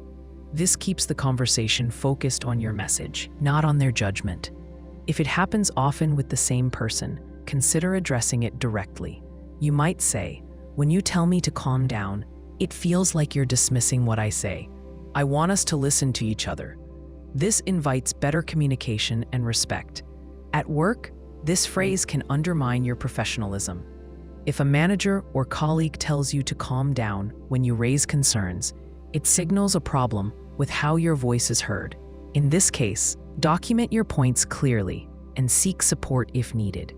Sometimes people say calm down because they don't know how to handle conflict or strong opinions. They might struggle with emotions themselves. Understanding this doesn't excuse the behavior, but helps you respond without taking it personally. Remember, you have a right to express your thoughts clearly and calmly. No one should tell you to change how you speak just to make them comfortable. When you stand firm, you set a standard for respectful communication. Hearing "calm down" when you're not upset challenges your confidence. But by staying clear about your feelings and insisting on respect, you protect your voice and keep the conversation honest. Someone says, "I'm just being honest," right before they say something rude. It feels like they use honesty as a shield. They say things that hurt or offend, but try to excuse it by calling it truth. This can leave you feeling attacked and confused. You wonder if they really needed to be so blunt, or if they're just being careless. Imagine a coworker tells you, "I'm just being honest," but your report was really sloppy. The words sting. You wanted feedback, but this doesn't feel helpful. It feels like an attack disguised as honesty. You ask yourself if they could have said it differently, or if they just wanted to put you down. When people say, "I'm just being honest," they often mean to excuse a harsh comment. They believe that telling the truth means they don't have to be kind or thoughtful. Sometimes, they want to feel superior or justify their words. Other times, they think bluntness is the only way to be real or direct. But honesty doesn't mean being rude. You can share facts or opinions clearly without hurting someone. For example, instead of saying, "Your report was sloppy," you might say, "I noticed some mistakes in the report. Let's review them together." This approach is honest but respectful. It focuses on the problem, not the person. When someone uses "I'm just being honest" to say something rude, it's helpful to call it out calmly. You might say, "I appreciate honesty, but that came across as harsh. Can we talk about this differently?" This lets them know their words affected you and invites better communication. In some cases, people don't realize how rude they sound. They think being direct means being blunt, and they don't see the impact. Giving feedback on how they say things can help them improve. For example, "I want your honest opinion, but it's easier to hear when it's kind." If the rude honesty happens often, you may need to set boundaries. You can say, "I'm open to feedback, but I expect it to be respectful." This tells others how you want to be treated and holds them accountable. Sometimes, "I'm just being honest" covers up insecurity or frustration. The person might feel upset, but express it through criticism. Understanding this doesn't excuse rudeness, but helps you respond with patience or distance if needed. You deserve honesty that is clear but kind. When someone hides rudeness behind honesty, it says more about them than you. Recognizing this helps you protect your feelings and keep communication healthy. You do something extra for someone. Maybe you stay late at work to help a colleague, run an errand for a friend, or cover a task without being asked. You put in time and effort beyond what is expected. Afterward, you don't hear a thank you. No recognition, no appreciation. It feels like your effort didn't matter. Imagine you finish your own work early and then help a teammate meet a tight deadline. You explain things, fix problems, and make sure they succeed. When the project is done, they move on without a word of thanks. You wonder if they noticed or cared about your help. This silence can sting more than criticism. Not being thanked when you go out of your way sends a message. It feels like your actions are invisible. or taken for granted. You start to question if it's worth the extra work. Over time, this lack of recognition can lower your motivation and make you hold back in the future. Sometimes, people don't say thank you because they assume the help is part of the relationship. They might think you're just doing your job or being a good friend, or they might not realize how much effort you put in. In some cases, people are distracted or forgetful. But even simple appreciation costs little and goes a long way. At work, this issue can affect teamwork and morale. If employees help each other without thanks, they may feel used or unappreciated. This reduces trust and cooperation. In personal relationships, not being thanked can create distance and resentment. When you don't get thanked, it helps to communicate your feelings. For example, say, "I'm happy to help, but I noticed I don't get much feedback. It would mean a lot to hear when my effort helps." This opens a conversation about appreciation without blaming. Sometimes, people respond well when reminded gently. They may not realize their silence hurts. Other times, they continue to take things for granted. In those cases, you can choose how much you give. Protect your energy by setting limits on how far you go out of your way. It's also useful to recognize when to expect thanks and when not to. Some cultures or environments don't focus on verbal appreciation. You might find other ways people show gratitude, like returning favors or supporting you later. At the same time, be sure to thank others when they help you. Leading by example encourages a culture of appreciation. Simple words of thanks build stronger bonds and make teamwork easier. Feeling unappreciated can be frustrating, but it teaches you about how people value effort. You learn where your time and care are best spent. You deserve to be seen and thanked when you go beyond what's expected. Sign. Someone changes plans at the last minute. They send a quick message or call saying they can't make it or want to meet later. They don't apologize or explain why. You're left adjusting your schedule or missing out without any acknowledgement. This feels disrespectful and frustrating. Imagine you agree to meet a friend for dinner at 7 p.m. You clear your evening and get ready. At 6:45, they text, "Can we do tomorrow instead?" There is no sorry or reason given. You feel annoyed. You planned around this meeting, and now it falls apart without any consideration. When people change plans last minute without apology, it shows a lack of respect for your time. It signals that their convenience matters more than your effort. Plans require cooperation, and last-minute changes disrupt that balance. Sometimes people change plans because something important comes up. Emergencies or unexpected work issues happen. In these cases, a simple apology and explanation go a long way. It shows they value your time and regret the inconvenience. Other times, people change plans without thinking about how it affects you. They might be careless or self-centered. Or they might assume you're flexible and won't mind. This attitude can damage relationships because it creates resentment over time. At work, last-minute changes without apology can hurt teamwork and productivity. Imagine a client reschedules a meeting without notice. Your team loses time preparing, and you scramble to adjust. Without an apology, it feels like the client doesn't respect your effort or schedule. If this happens often with the same person, it's okay to speak up. You can say, "I understand things come up, but I'd appreciate a heads up and apology when plans change. It helps me plan better." This sets a boundary and encourages better communication. When you receive last-minute changes, try to stay calm. People make mistakes or face unexpected problems, but don't ignore your feelings. It's okay to feel frustrated or disappointed. You deserve respect. If you find yourself often rearranging plans for others, consider how much you want to adjust. Protect your time by setting limits. For example, say, "I can't change plans last minute without a good reason." This helps others take your time seriously. Sometimes, last-minute changes happen because people struggle to commit or manage their time. They avoid saying no or cancel early because they worry about upsetting others.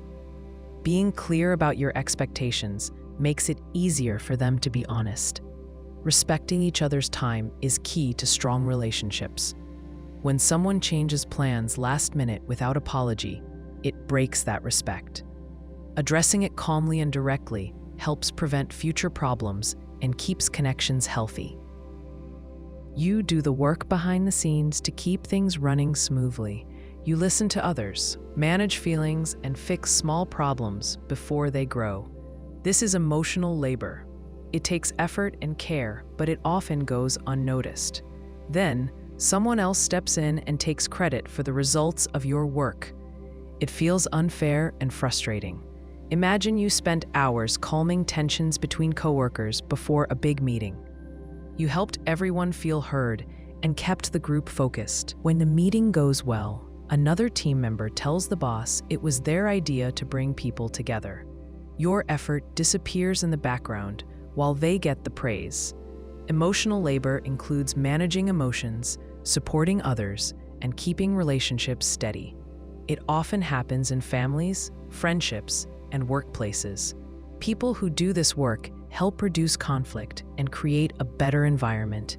Yet, emotional labor is invisible. It doesn't come with a clear title or formal recognition. When someone takes credit for your emotional labor, they benefit without the effort. They might want to look good in front of others or gain influence. This steals your contribution and leaves you feeling overlooked.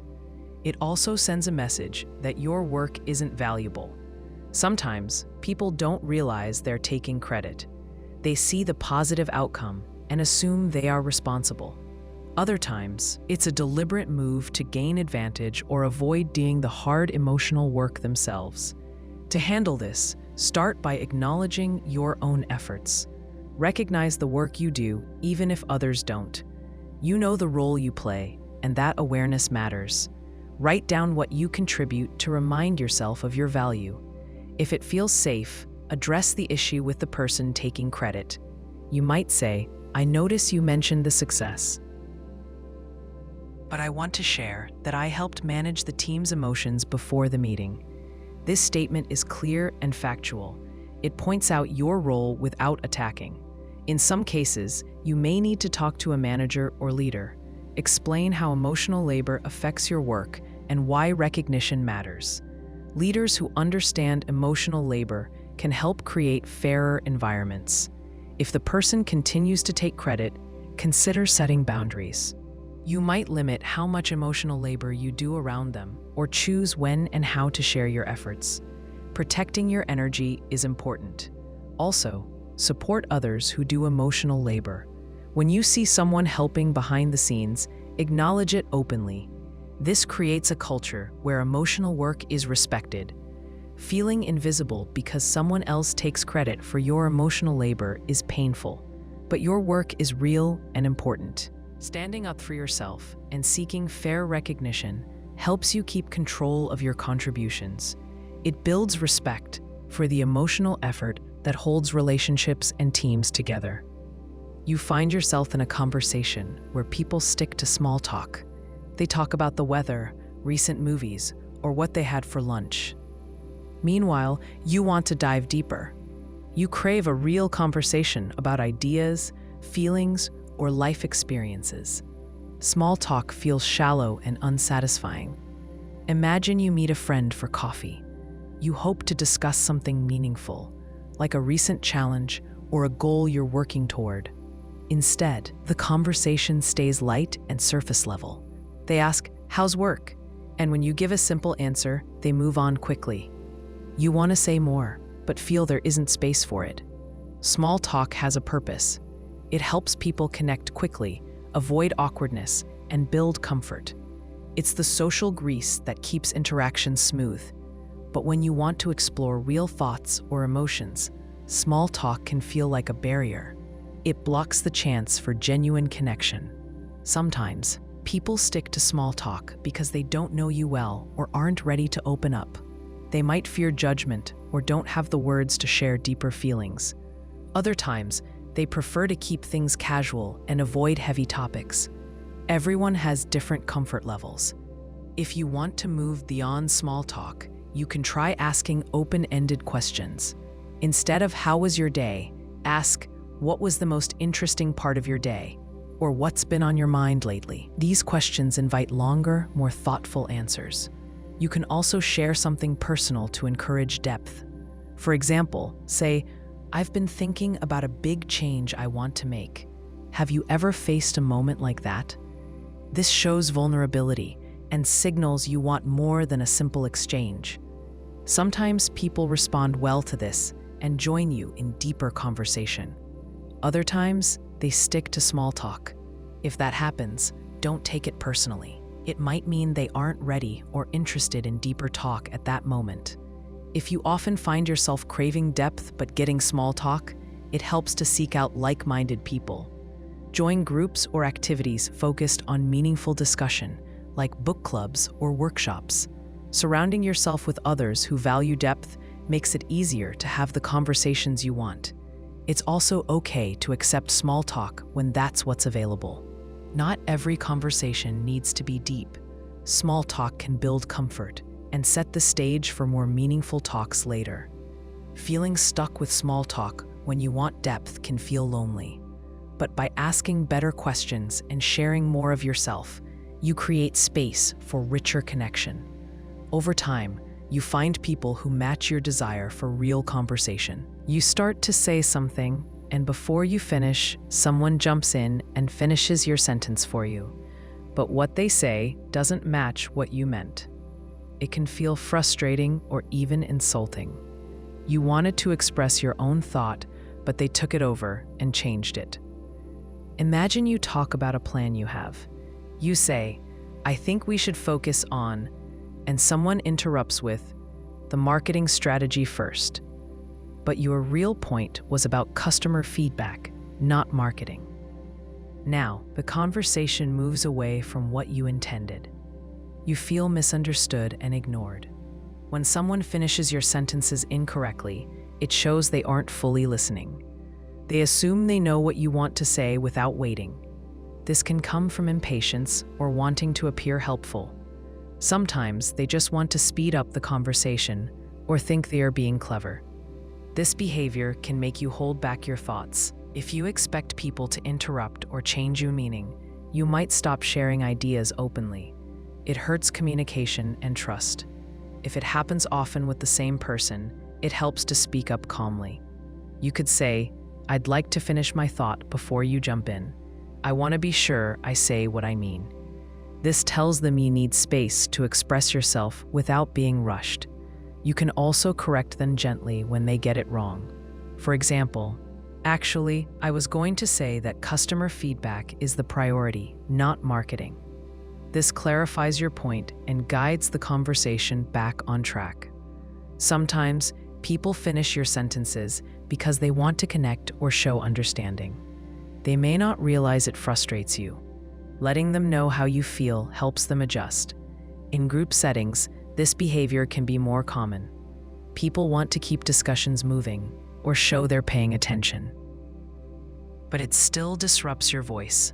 Setting boundaries about turn-taking or asking for time to speak fully can improve this. If you find yourself finishing other sentences, notice why you do it. Are you eager to help, or are you impatient? Waiting and listening fully shows respect and builds better conversation. Feeling interrupted or misunderstood when someone finishes your sentences incorrectly is natural. You deserve to speak fully and be heard accurately. Addressing this calmly helps protect your voice and keeps communication clear.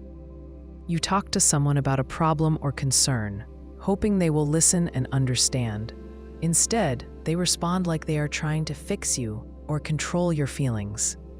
They give advice you didn't ask for, tell you how to feel, or try to change the subject.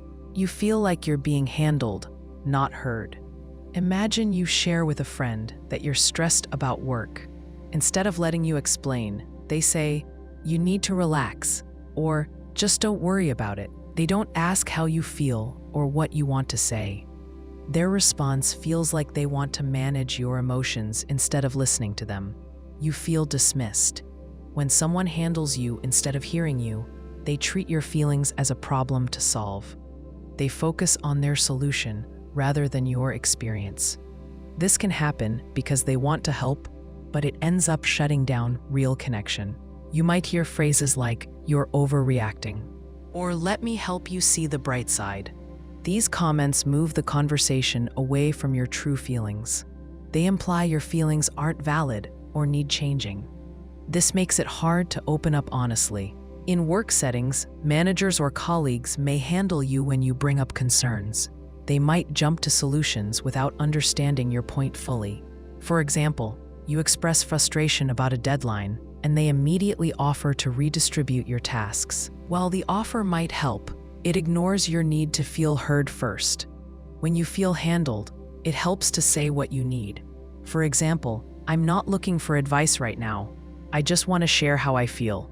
This sets a boundary and guides the conversation toward listening. You can also name the behavior gently. Say, "It feels like you're trying to fix this quickly. I need some space to talk first." This invites respect for your experience without blame. Sometimes, people handle others because they don't know how to listen.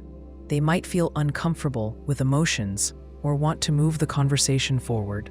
Understanding this can help you respond calmly. If the handling continues, you can choose how much to share. Protect your feelings by limiting what you say or finding someone who will listen better. Your emotional safety matters. Hearing and being heard builds trust and connection. Being handled instead creates distance and frustration. By asking for real listening, we'll encourage honest communication and respect. You deserve conversations where your feelings matter. When people handle you instead, it's okay to stand firm and ask for the space to be heard. You step into a crowded, noisy space. People push past you. Voices shout over each other. Music blasts from speakers. You try to find a quiet corner or an exit, but there is none. You feel trapped. The noise and closeness overwhelm your senses.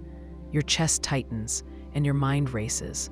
Imagine being at a busy concert or a packed subway station during rush hour. You want to move, breathe, or even think clearly, but the crowd blocks every path. The noise makes it hard to focus. You feel restless and anxious.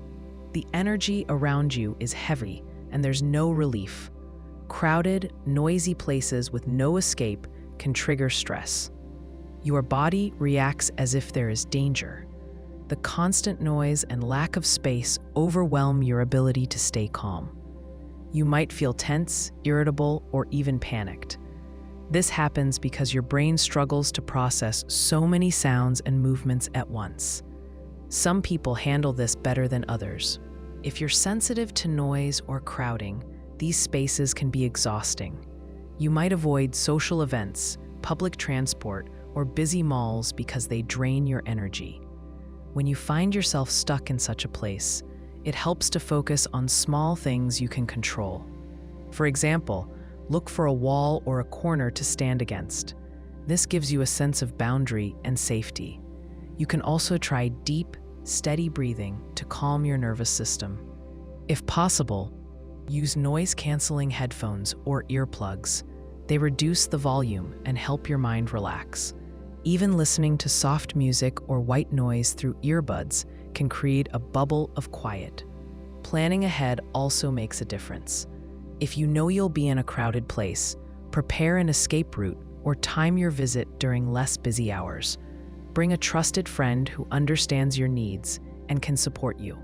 Sometimes you have to push through unavoidable crowds. In those moments, remind yourself it's temporary. Focus on your breathing or repeat a calming phrase in your mind. Small mental exercises help keep panic at bay. If crowded and noisy environments regularly affect you, consider talking to a professional. They can teach coping skills and strategies to manage anxiety in these situations. Crowded, noisy spaces with no escape can make you feel powerless. But with simple steps and awareness, you can reduce the impact. You can find ways to protect your mind and body, even in the busiest places. Someone touches you unexpectedly, even in a casual way. Maybe a hand brushes your arm or a shoulder nudges you lightly. The The contact happens without warning or permission. It can make you feel startled or uncomfortable. You wonder if it's okay or if you should say something. Imagine you're talking to a coworker. As they laugh at a joke, they tap your shoulder to get your attention. You didn't expect it. The touch feels sudden and breaks your focus. You don't know if it's friendly or too much. You freeze for a moment, unsure how to respond. Unexpected touch can affect people differently. Some don't mind casual contact and see it as a sign of warmth or connection. Others feel uneasy or even unsafe when touched without notice. Your reaction depends on your personal boundaries, culture, and past experiences. When someone touches you unexpectedly, it's okay to notice your feelings. If it bothers you, you can speak up. You might say, "Please don't touch me like that," or "I prefer a heads up before touching." These statements are clear and respectful. They tell others how you want to be treated. Sometimes people don't realize their touch is unwelcome. They may mean it as a friendly gesture or a way to connect. Letting them know your boundary helps prevent future discomfort. For example, "I know you didn't mean anything by it, but I'm sensitive to touch." In social or professional settings, unexpected touch can cause confusion. It might blur lines or make relationships awkward. If you feel uncomfortable, trust your instincts. You don't owe an explanation or excuse for setting limits.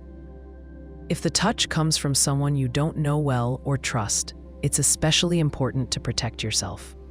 You can step back, say no, or remove yourself from the situation. Your safety and comfort come first. Sometimes, casual touch is part of certain cultures or habits.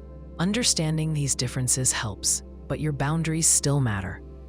You can respect others' ways while asking for your own space. If you find yourself often startled by unexpected touch, consider sharing your feelings with close friends or colleagues. They can support you and help others understand your boundaries. Being touched unexpectedly, even casually, can unsettle you. Recognizing your feelings and speaking up when needed helps you keep control over your personal space. Clear communication builds respect and keeps interactions comfortable for everyone involved. You stand in line, waiting your turn. Behind you, someone steps too close. They crowd your personal space without stepping back. You feel uncomfortable, tense, or even anxious. The person doesn't seem to notice, but their closeness affects how you feel. Imagine you're at a grocery store checkout. You're focused on your phone or your list. Suddenly, you sense someone just inches behind you. You turn slightly, but see they haven't moved. You want to take a step forward. But the line doesn't move. You don't want to say anything, but the closeness feels wrong. When people stand too close behind you, it invades your personal space. Personal space is the invisible area around you that makes you feel safe. When others enter this space without permission, it can cause stress or discomfort. Everyone has different boundaries, but most prefer some distance, especially in public places. Some people stand too close because they don't realize it bothers others. They might be distracted, in a hurry, or simply unaware of social cues. Others may stand close intentionally to pressure or rush you, like in a crowded line or busy street. If someone stands too close behind you, it's okay to take action. You can step forward if the line moves. If not, you can gently turn and say, "Could you please give me a little space?" Most people will understand and move back. Being polite but firm shows you respect yourself and expect respect from others. If you don't feel comfortable speaking up, try using body language. Take a small step forward or hold your bag or arm behind you. This signals your need for space without words. In some cases, people ignore these hints. If someone continues to invade your space, you might need to be clearer. Say something like, "I need more room here, please." If they still don't back off, look for a staff member or move to another spot if possible. Standing too close behind you in line can also increase anxiety, especially if you feel unsafe or threatened. Trust your instincts. Your comfort and safety come first. You don't have to tolerate unwanted closeness. Remember that public places can be crowded, and sometimes people don't mean to invade your space, but your boundaries matter. Taking small steps to protect your personal space helps you feel more in control. When you respect your own space and ask others to do the same, you create better experiences in everyday situations. Personal space is part of respect, and it's okay to expect that respect in line or anywhere else. You're working on your phone or computer, and someone leans in to look over your shoulder. They peek at your screen without asking. You feel your space invaded and your privacy ignored. It's uncomfortable and distracting. Imagine you're checking your messages at a cafe. A person standing nearby glances at your screen while you scroll. You notice, but they don't stop. You wonder if they see something private or sensitive. The feeling of being watched takes away your focus. When someone looks over your shoulder, they cross a personal boundary. Your screen often holds private information, emails, texts, passwords, or work details. Watching without permission feels disrespectful. It ignores your right to control who sees your information. Sometimes people look over shoulders out of curiosity or habit. They might think it's harmless or that you're okay with it. In other cases, they want to check what you're doing, maybe even judge or copy. Regardless of intent, it's a violation of your privacy.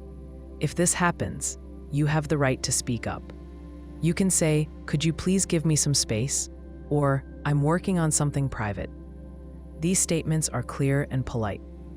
They set a boundary and remind others to respect your privacy. You can also adjust your position to block the view. Turn your screen away or move to a spot where others can't easily see. Using privacy screen protectors on laptops or phones helps too. These tools limit what people around you can see. In workplaces, looking over someone's shoulder can feel like monitoring or lack of trust. Managers or coworkers who do this might want to check progress but should ask first. If you feel uncomfortable, you can request more privacy or suggest scheduled check-ins. If the behavior is repeated by the same person, consider addressing it directly. Say, "I've noticed you often look at my screen. It makes me uncomfortable. Please ask before you look." This creates clear expectations. In public places, it's harder to control who looks, but you still have options. Choose seating with your back to a wall or corner. This reduces the chance someone can sneak a peek. Feeling watched while working or using your device can increase stress. Protecting your space helps you stay focused and feel secure.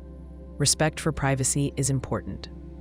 No matter where you are, when people respect your boundaries, conversations and work go more smoothly. If they don't, standing up calmly for your privacy shows confidence and self-respect. You don't owe anyone access to your screen or information without your permission. You set a boundary with someone. Maybe you ask them not to call you late at night or to respect your personal space. Instead of taking it seriously, they make a joke out of it or dismiss it altogether. They laugh or say, "Come on, don't be so strict," or "I'm just messing with you." This reaction makes you feel ignored and disrespected. Imagine you tell a friend you don't want to talk about work during your time together. They respond, "Oh, you're such a workaholic," and change the subject. Your clear request turns into a punchline. You wanted to set a limit to protect your time and energy, but now it feels like your needs don't matter. When people joke about your boundaries, they avoid taking responsibility. They make light of something important to you. This behavior undermines your efforts to communicate clearly and can confuse others about what you expect. Sometimes, people dismiss boundaries because they don't understand them or find them inconvenient. They might think you're being overly sensitive or difficult. Other times, they use humor to avoid conflict or uncomfortable conversations. If your boundaries get treated this way, it's okay to speak up calmly. You could say, "I know you're joking, but this boundary is important to me." This reminds others that your limits are serious. You don't have to accept dismissive or joking responses. In some cases, repeating your boundary firmly helps. For example, "I need you to respect that I don't answer work calls after 8 p.m. Saying it clearly again makes it harder for others to ignore or joke about. If people continue to joke or dismiss your boundaries, consider setting consequences. You might say, if this boundary isn't respected, I'll have to take a step back from our conversations. This shows you expect your limits to be taken seriously. Boundaries are about protecting your well-being.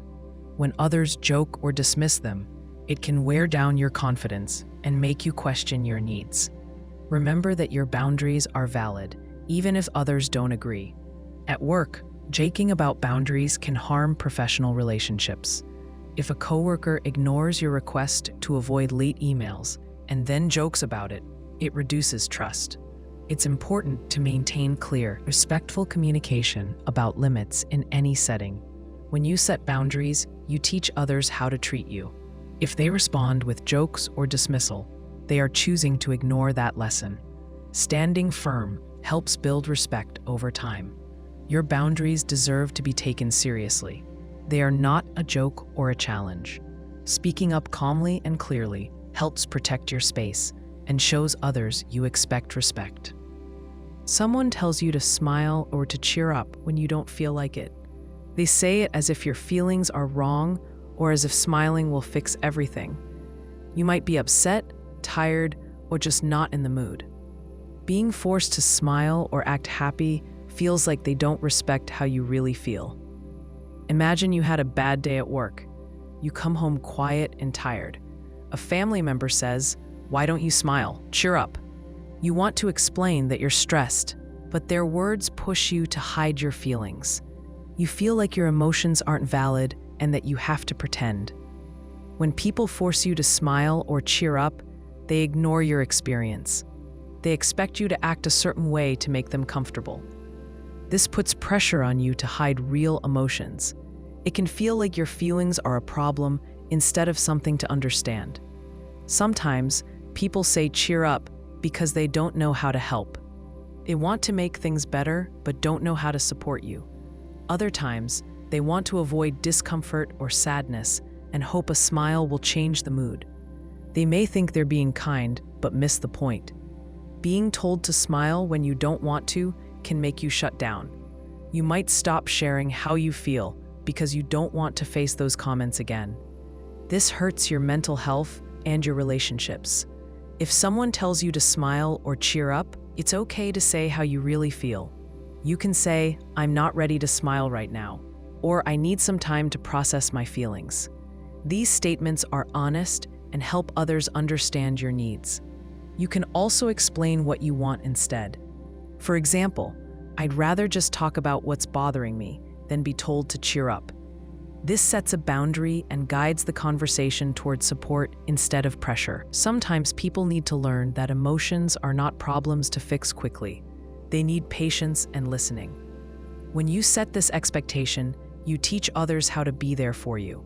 If you find yourself telling others to smile or cheer up, try to pause and listen first. Ask how they feel instead of pushing them to act happy.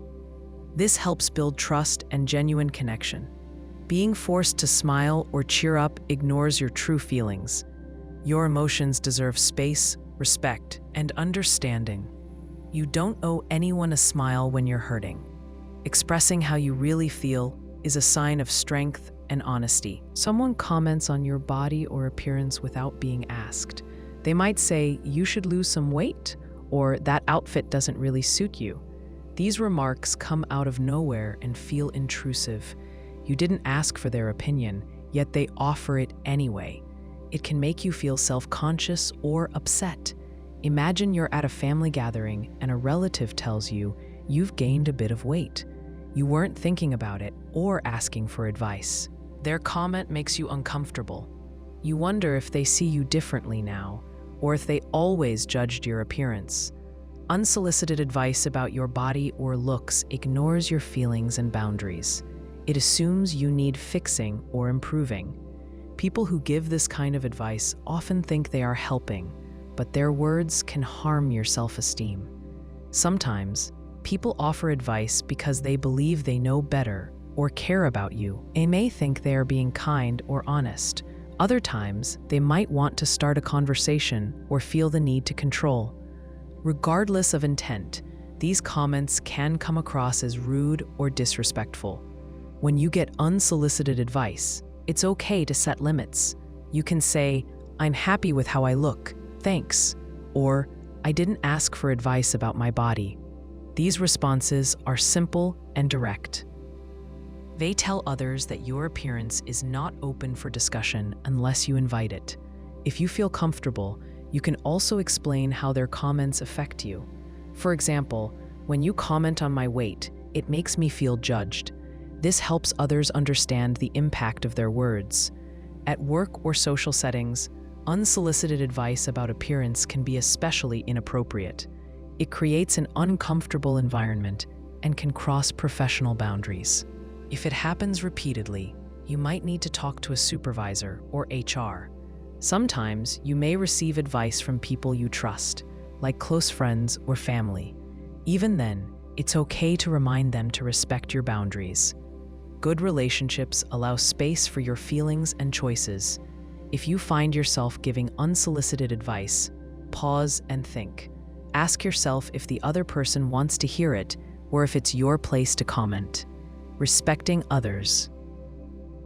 Boundaries builds trust and kindness. Unsolicited advice about your body or appearance can hurt, even when wrapped in concern. Protecting your boundaries and speaking up helps you keep control over how others see and treat you. Your body and appearance are your own, and you decide what to share or change. You put on clothes that don't feel right. Maybe the shoes pinch, the collar feels tight, or the fabric scratches your skin. You realize the outfit is uncomfortable, but you have to wear it all day. You feel trapped in it, and the discomfort grows with every hour. Imagine you have a job interview and pick a stiff suit that looks professional, but digs into your shoulders. You try to focus on your answers, but the tightness distracts you. You adjust the collar or shift your weight, but nothing helps. The discomfort pulls your attention away from the conversation. Wearing uncomfortable clothing can affect your mood and confidence. When you feel restricted or irritated, it's harder to relax or be yourself. You might slouch or avoid certain movements just to ease the pain. This changes how you carry yourself and how others see you. Sometimes, people choose uncomfortable clothes because of social pressure or expectations.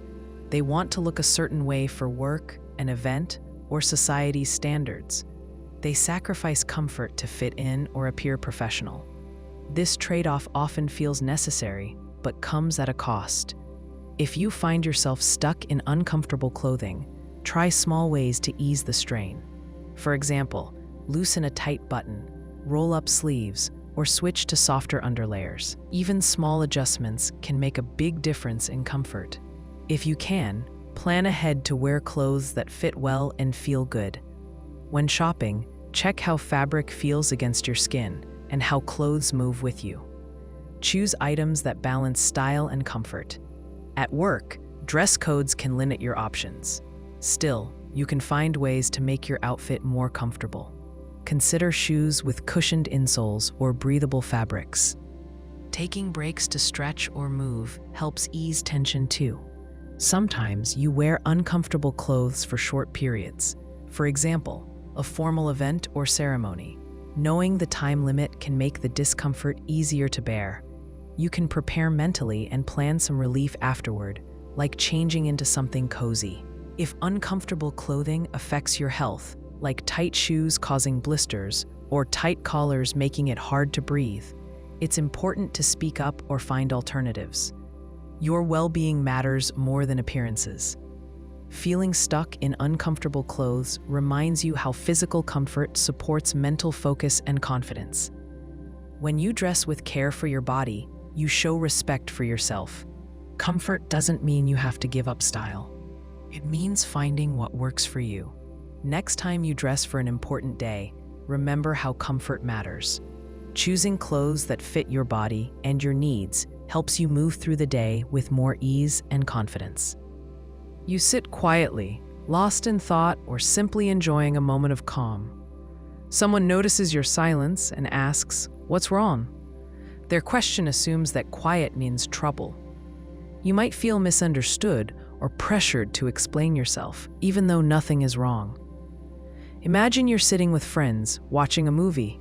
You don't say much because you're focused on the story or your own thoughts. One friend nudges you and says, "Hey, what's wrong?" You're fine, but their question makes you wonder if you seem upset. You hesitate to answer because you're just quiet, not troubled. People often link silence with sadness, anger, or worry. They want to help or fix a problem, so they ask what's wrong. While their intention might be good, the question can feel like a misunderstanding. Sometimes, quietness is a choice, a way to rest, reflect, or process the world around you. If you're often asked, "What's wrong?" when you're just quiet, it helps to respond calmly. You might say, "Nothing's wrong, I'm just thinking," or "I'm okay, just quiet right now." This helps others understand that silence doesn't always mean there's a problem. In some relationships, people expect you to share your feelings constantly. When you don't, they worry. This can create pressure to explain yourself even when you don't want to. Setting boundaries helps. You can say, "Sometimes I just need quiet time," and that's okay. At work or in social settings, being quiet can be misunderstood as disengagement or moodiness. If someone asks what's wrong, you can clarify with something like, "I'm focused on the task," or "I'm listening." This shifts the view from concern to understanding. Sometimes people ask what's wrong because they care deeply and want to support you. In those cases, you can appreciate their concern, but still be honest about your need for quiet. You might say, "Thanks for asking, but I'm fine. I just need a moment to myself." If you find these questions bothersome, consider explaining your way of being quiet to those close to you. Let them know that silence doesn't always mean unhappiness or trouble. Teaching this helps reduce misunderstandings over time. Being quiet is a natural and healthy way to experience life. It doesn't always call for explanation or concern. When people respect your silence, they respect you. You don't have to explain why you're quiet every time. Sometimes, silence simply is. You try to speak or respond, but the other person pushes you to hurry. They interrupt or look at their watch. They don't wait for you to finish your thought. You feel rushed, pressured, and unheard. Your words come out incomplete or unclear. The conversation loses meaning. Imagine you're explaining an idea at work. You want to share your full point, but your manager cuts in. "Can you make it quick?" Or, "We don't have much time." You rush through your words, leaving out details or questions. Later, you wonder if they really understood you or if you sounded scattered.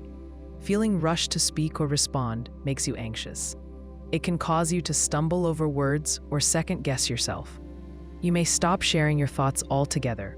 Over time, this creates distance in conversations and relationships. People rush others because they are impatient or distracted. They might have their own agenda or feel stressed. Sometimes, they don't realize how their behavior affects you. Other times, they want to control the conversation or avoid difficult topics. When you feel rushed, it helps to slow the pace. You can say, "Please let me finish," or "I need a moment to explain." These simple requests remind others to give you space. They also show that your thoughts deserve time and attention. If someone often rushes you, consider talking about it directly. For example, "When I'm hurried, I can't share my full ideas. Can we take the time to talk things through?" This opens a chance for better communication and respect. In some cases, you may need to prepare shorter points. If you know the setting is fast-paced, organize your thoughts in advance. This helps you speak clearly even when time is tight. At the same time, protect your own habits. When you listen to others, avoid rushing them. Give people the time they need. This models respect and encourages patience in return. Feeling rushed to speak takes away your voice. You deserve to express yourself fully. Setting boundaries and asking for space helps keep conversations meaningful. When others slow down and listen, you feel valued. Conversations become clearer and more productive. Taking your time to speak is your right, not a luxury. Someone says your name in a harsh or overly formal way. It catches your attention and feels different from how you usually hear it. The tone might sound sharp, cold, or distant. It can make you feel uneasy or as if you've done something wrong, even if you haven't. Imagine you're at work, and your manager calls you by your full name instead of your usual nickname. They say, "Jonathan," not John. The voice is firm and clipped. You sense tension, as if you're in trouble. This small change in how they say your name shifts the mood instantly. You feel on edge. When people speak your name harshly or too formally, it often signals something beneath the surface. It could mean they are upset, frustrated, or want to assert authority. Using a full name instead of a nickname can create distance or formality. The tone adds emotion that might not come through in words alone. This kind of tone can happen in different settings. At home, a parent might say your full name sharply when they're serious or disappointed. At school or work, a teacher or boss might do the same to emphasize a point or show disapproval. Hearing your name spoken this way can make you pause and wonder what you did wrong. You might feel guilty or defensive, even if nothing is wrong. It's a powerful way to get your attention or express feelings without saying them outright. If you notice this happening often with someone, it helps to pay attention to the context. Are they stressed or upset? Did something happen before this moment? Sometimes understanding their mood can explain why they use that tone. You can also address it calmly. For example, say, "I noticed the way you said my name. Is something wrong?" This invites a conversation and shows you want to understand rather than react. If the harsh or formal tone feels unfair or hurts you, set boundaries. You might say, "Please don't use my full name like that. It feels too formal or tense." This tells others how you want to be spoken to and helps keep communication respectful. Sometimes, people use a harsh tone without realizing its impact. They may be carrying stress or frustration from other things. Bringing awareness to how they speak your name can help improve your relationship. Hearing your name spoken harshly or formally is a subtle but clear signal in communication. It affects how you feel and how you respond. Being aware of this and addressing it calmly helps keep conversations open and respectful. Your name deserves to be spoken with care. Being photographed when you are not ready or aware can feel uncomfortable. Imagine you are walking down the street, focused on your thoughts. Suddenly, a camera flashes. You didn't expect it. You didn't pose or smile. You just blinked or looked away. The picture captures a moment you did not choose to share. This experience happens often. Photographers, both professionals and amateurs, sometimes take pictures without asking.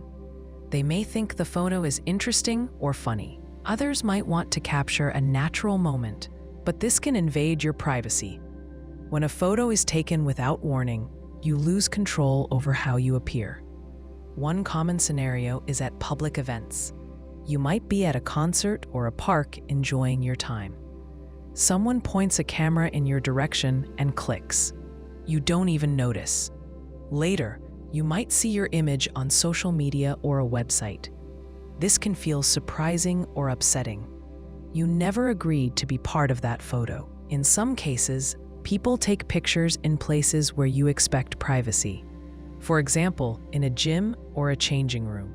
If someone snaps a photo without your knowledge, it violates your personal space. Such images can cause distress and harm your sense of safety.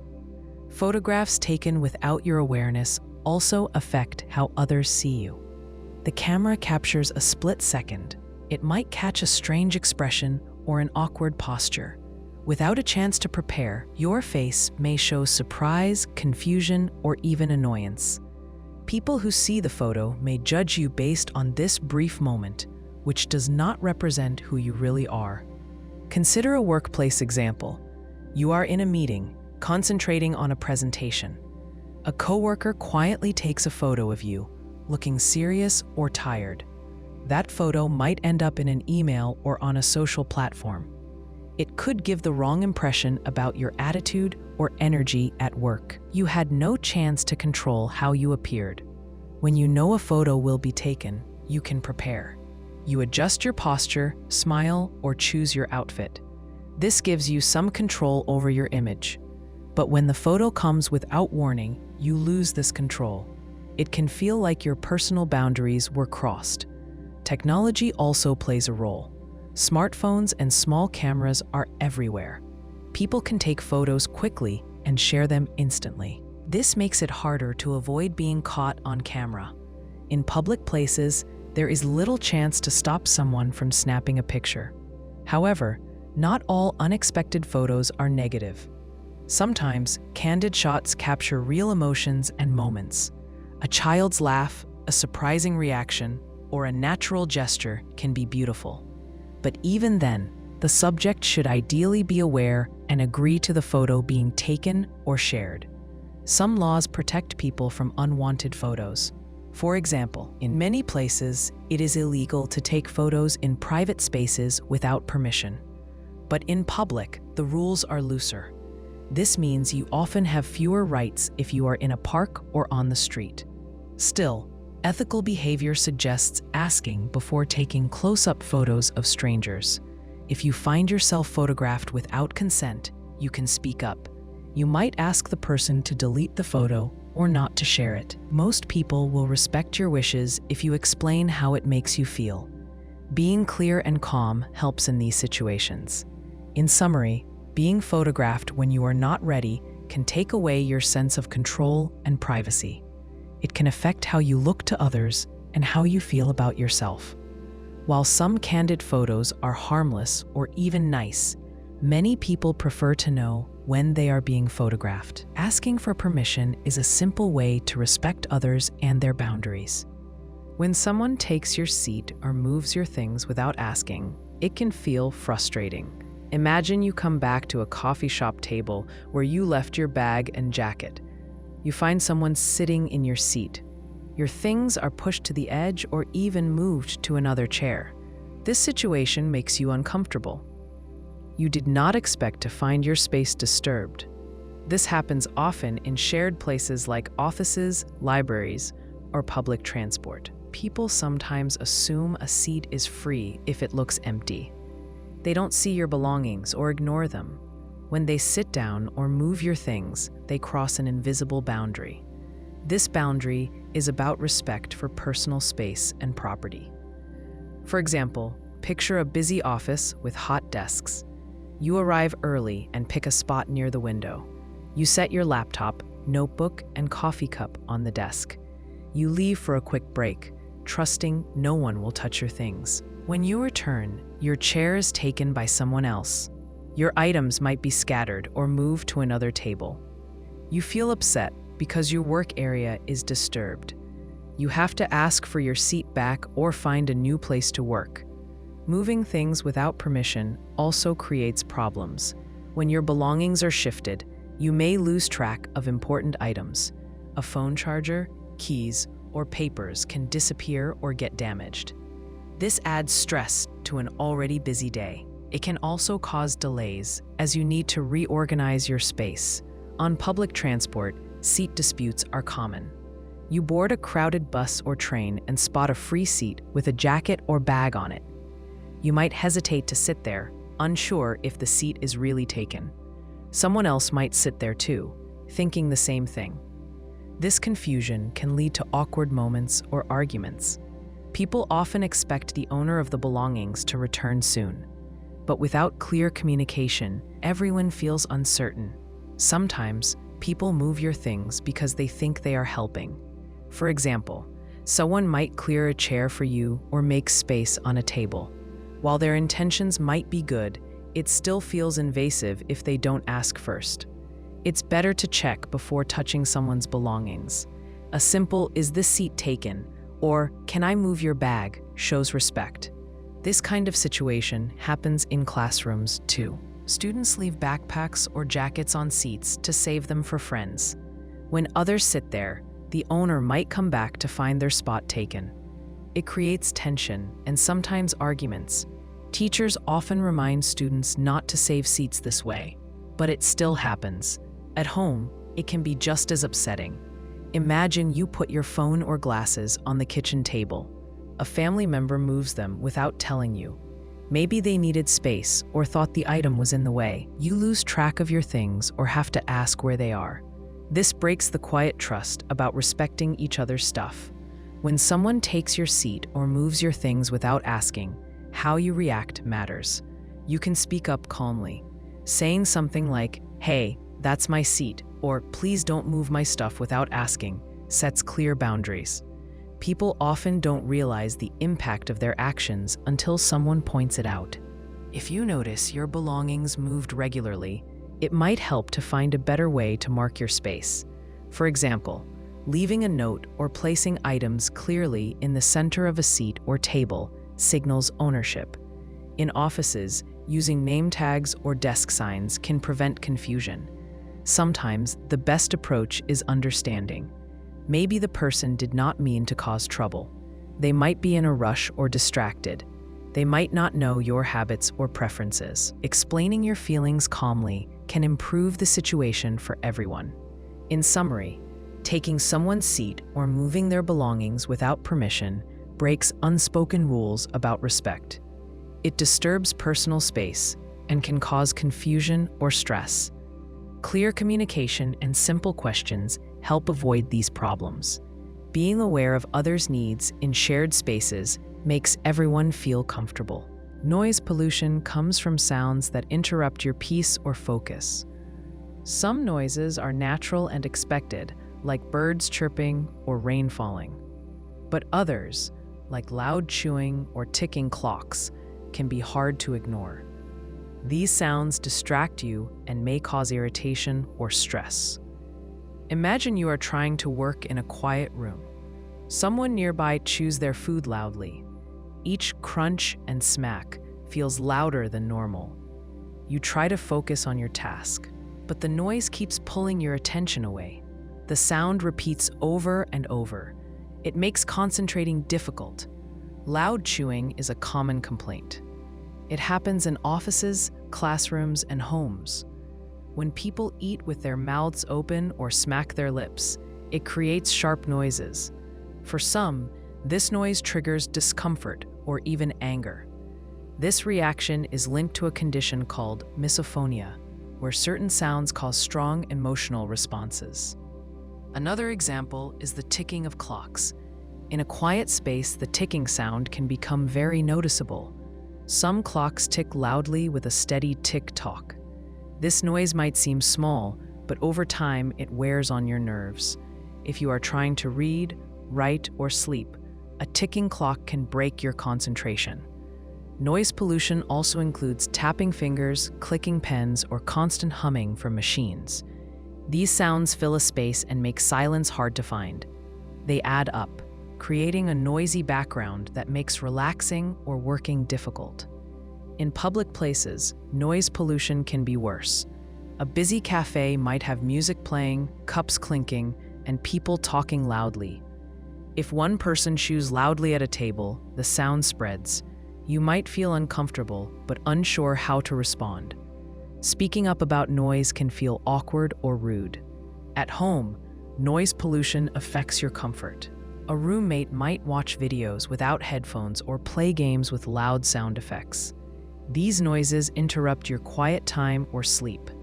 You may try to block the sound with earplugs or music, but the irritation remains. Workplaces also suffer from noise pollution. Open offices have many people talking, typing, or moving chairs. A single loud noise, like a ringing phone or tapping keyboard, stands out. It can break the flow of work and increase stress. Some noises are avoidable, while others are part of daily life. Loud chewing can be reduced by eating more quietly or stepping away to eat. Clock ticking can be stopped by changing to a silent or digital clock. Machines and gadgets can be turned off or moved to another room. If noise pollution bothers you, communicating with others helps. Saying, "Could you chew a little more quietly?" or "That clock ticking is distracting me," can solve problems. People often don't realize how loud or annoying their sounds are until someone points it out. In all these cases, noise pollution disrupts your environment and peace of mind. It changes how you feel and your ability to focus. Simple sounds can become major distractions when they repeat without pause. Recognizing and addressing noise pollution improves comfort and reduces stress. Being watched while working or creating can change how you feel and perform. It adds pressure, even if the person watching doesn't mean to interfere. Their presence shifts your focus. Instead of thinking about the task, you start thinking about how you look doing it. This shift can slow you down or stop you from doing your best work. Imagine sitting at your desk, writing a report. You have a good flow going. Then a coworker stands nearby, waiting for a print job or looking for something. They don't say anything, but you can feel their eyes. Your fingers hover above the keyboard. You begin to question every sentence. You check your grammar more often than usual. The smooth rhythm breaks. This happens not just with writing, but also with drawing, coding, or even fixing something with your hands. When you're being observed, you become self-conscious. You might rush, trying to look efficient, or you might slow down, afraid of making mistakes. In either case, your natural pace disappears. The effect grows stronger when the observer holds authority. A manager watching over your shoulder during a task can feel like a test. You want to impress them, but the pressure makes small tasks harder. Even when they don't say anything, their presence can feel like a silent critique. You might double-check steps you usually do with ease or leave out ideas you would normally include. Working in shared spaces often brings this problem. In open-plan offices, desks have no walls. People walk past or glance at your screen. Some do it by habit without meaning harm. But repeated glances make you feel exposed. You start to hide your screen, minimize your tabs, or position your body to block the view. You change how you work, not for the better, but to feel less seen. This also shows up in creative work. If you're painting, writing music, or editing a video, being watched can stop ideas from forming. These tasks need space to explore, test, and revise without judgment. When someone stands nearby, you might hold back. You avoid risks. You show only the parts that feel safe or polished. That limits your process. At school, students often face this when teachers watch them during a test or while working on a project. The goal might be to keep students on task, but the outcome can be different. A student might freeze or forget what they planned to write. The sense of being judged, even in silence, affects confidence. Some people respond to being watched by putting on a performance. They try to look busy or focused, even if they're stuck. This takes effort away from the real task.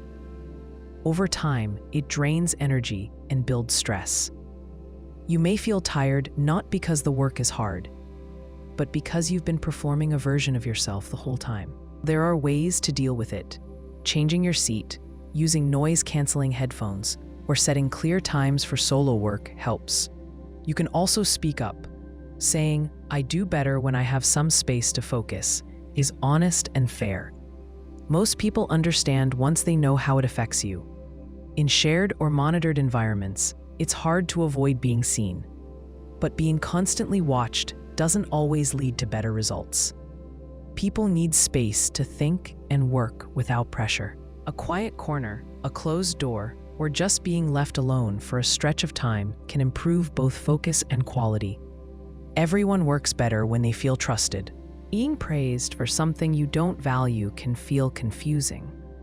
The person giving the praise often means well, but the compliment doesn't land the way they expect. It might even create distance between you and them. You smile or nod, but inside you feel disconnected from what they're saying. Imagine you finish a project at work. You put your energy into solving a complex problem. You enjoy the process, the logic, the steps it took to reach a clean solution. But when your manager gives you feedback, they say, "Great job on making the slides look nice. You didn't spend much time on the slides. You don't care much about the layout or colors. That part felt like a task you had to get through." The praise misses the mark. It points to the surface, not the effort or thinking underneath. This kind of moment often happens when people focus on what they notice first. It's easier to see something visual or something that fits their values. But if that isn't what matters to you, the praise doesn't feel real. You may even wonder if they noticed the part you do care about. In school, this might look like a teacher saying, "I love how neat your handwriting is," after you wrote a thoughtful essay. You worked hard on the ideas, the structure, and the argument. The handwriting was just how you always write. It wasn't your focus. The compliment feels shallow. You may not say anything, but the recognition doesn't feel earned. When people praise traits or skills that come easily to you, it can also feel empty. If someone says, "You're so naturally organized," but you don't see that as a personal strength or something you value, the praise doesn't connect. You might even feel misunderstood. You may think, "That's not what I'm trying to do," or "That's not what I want to be known for." Sometimes praise highlights a difference in values. You may value creativity, but someone praises you for following rules. Or you may value deep thinking, but they praise you for being quick. This gap can lead to quiet frustration. You don't want to correct the person, but you don't feel seen. In relationships, this disconnect can create tension. A friend might say, "You're always so calm," meaning it as a compliment. But maybe you don't want to be seen as calm. Maybe you value being passionate or honest, even when it shows as anger or excitement. Their praise feels like they're asking you to stay small. You might try to steer future conversations by showing what you do care about. You can say, "Thanks, but what I really enjoyed was figuring out how to make the system work better." Or, "That part was fine, but I was more proud of how I handled the tough question." These replies aren't about rejecting praise. They're about guiding people to see you more clearly. When people only notice your achievements and not your effort, it can feel like something important is missing. They see the outcome but overlook the process. They praise the result without knowing what it took to get there. You hear, "Great job," or "You made it look easy," but they didn't see the long hours, the mistakes, or the quiet moments where you thought about giving up. Imagine finishing a major work project. You hit the deadline, the client is happy, and your team gets recognition. Your name is mentioned in a meeting, but no one talks about the late nights, the extra tasks you took on, or how you figured out a solution after trying 5 that didn't work. People celebrate the win, but the work behind it disappears. In school, this shows up too. A student gets an A on a test. Teachers and parents might say, "You're so smart." But the student stayed up late studying, made flashcards, and reviewed notes every night for a week. The praise focuses on the grade, not the discipline. When effort gets ignored, it can feel like luck or talent is the only thing that matters. This can lead to pressure. If people only respond to your wins, you may feel like you always have to succeed. You might think, "If I don't get a perfect result, no one will care how hard I tried."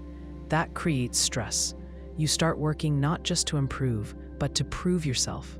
The process becomes a performance, not a path to learning. It can also change how you see yourself.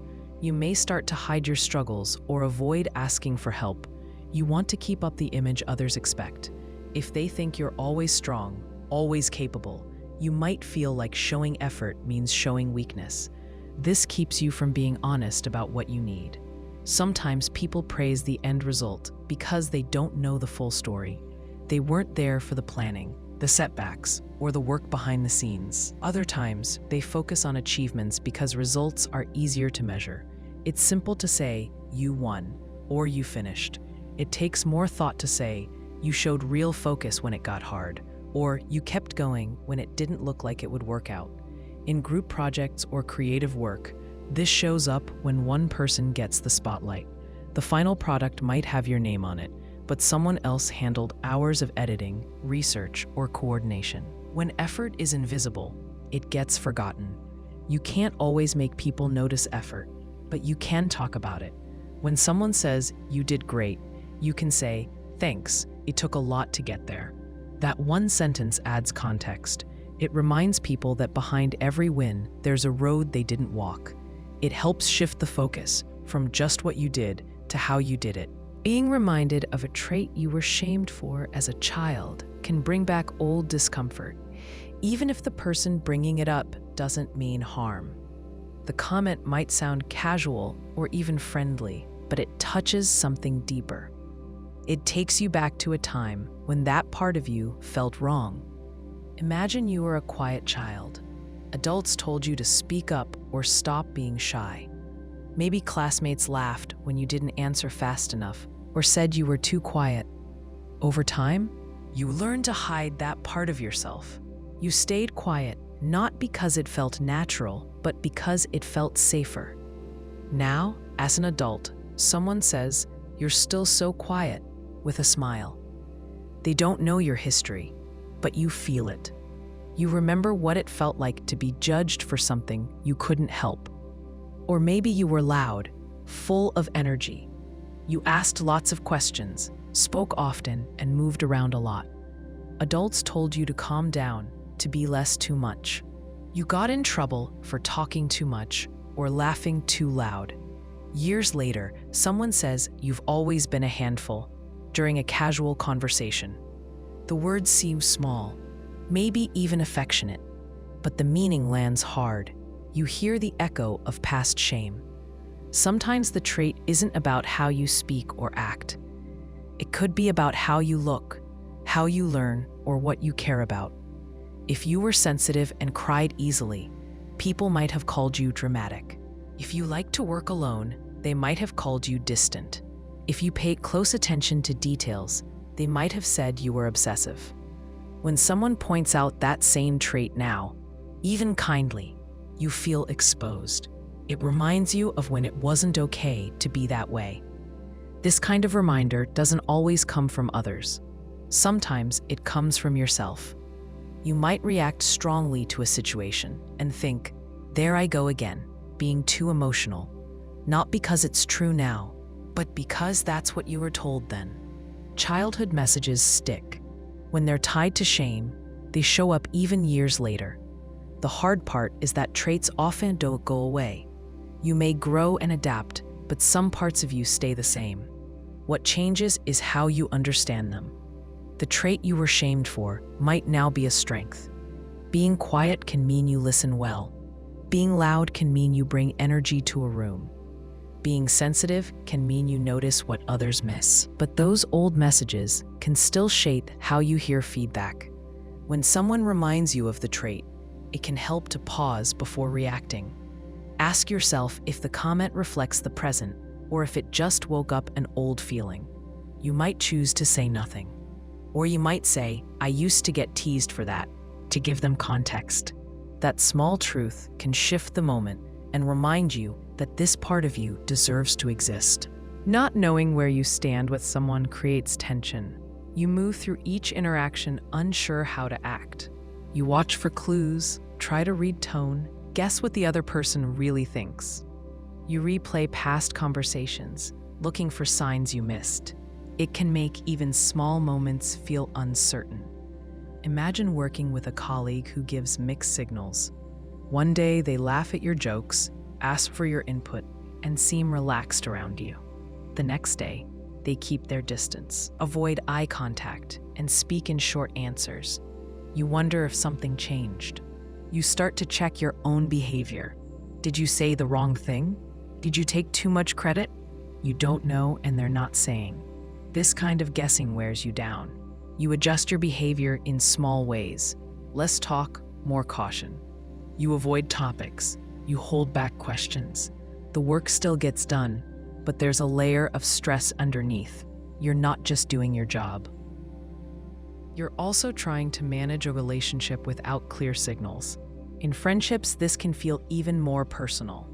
A friend who once messaged you often now takes days to respond. They cancel plans or give vague answers. When you're together, things feel fine, but the space in between makes you doubt. Are they still interested in the friendship? Did something shift? You don't want to seem needy, but you also don't want to ignore a growing gap. Dating often brings this to the surface. You go out a few times, things seem good, but then the tone changes. Fewer texts, short replies, plans get pushed back. You wonder if they're busy or pulling away. Without clear communication, you're stuck in limbo. Asking directly feels risky. Staying quiet feels worse. Not knowing where you stand often leads to overthinking. You analyze messages, reread old conversations, and fill in the blanks yourself. You might tell yourself stories just to make sense of the silence. Sometimes you assume the worst. You try to act normal, but the uncertainty shapes how you move. This feeling doesn't only come from unclear words, it also comes from silence. When someone doesn't follow up, doesn't explain a change, or avoid certain topics, the gap becomes louder than anything they say. People rarely say, "I'm pulling back," or "I don't feel the same."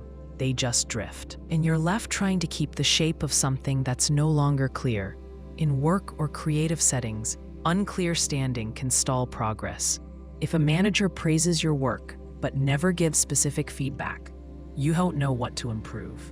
If a client seems interested but doesn't commit, you're left waiting. The pause in clarity creates tension. You want to move forward, but you don't know if the ground under you is solid. You might try to resolve it by asking directly, but that also carries risk. The person might not know how to answer, or they might avoid the conversation. Still, sometimes asking brings clarity. It doesn't always bring the answer you want, but it can stop the guessing. Clarity helps people function. When you know where you stand, you can relax. You don't waste energy managing uncertainty. But when the signals are mixed or missing, you get stuck between action and waiting. You second-guess your own role in the relationship, and that weight grows heavier the longer the silence lasts. When someone uses a tone or phrase that sounds just like a parent you struggled with, it can hit you harder than the words alone. The person speaking may not mean anything by it. They may not even know the history, but the way they say it, sharp, dismissive, or controlling, brings back feelings you thought you left behind. Imagine you're explaining something at work, maybe a decision you made, or a step you took on a project. A coworker interrupts with, "Well, that's not how I would have done it," in a clipped tone. It's the same tone your father used when you were younger and trying to explain a mistake. You don't just hear the coworker, you hear that familiar voice layered underneath, telling you that your choices don't measure up. Your body reacts before your mind catches up. You tense.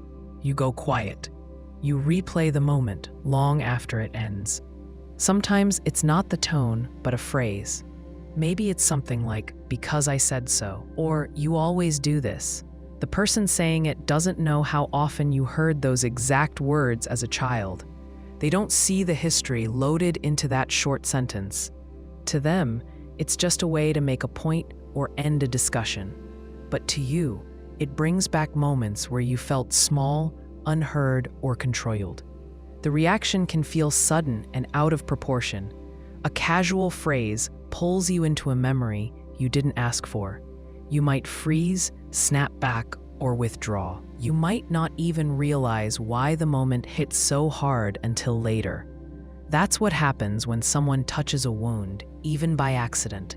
It gets more complicated when the person speaking is someone close to you. A partner, a friend, or a manager might slip into that tone without thinking.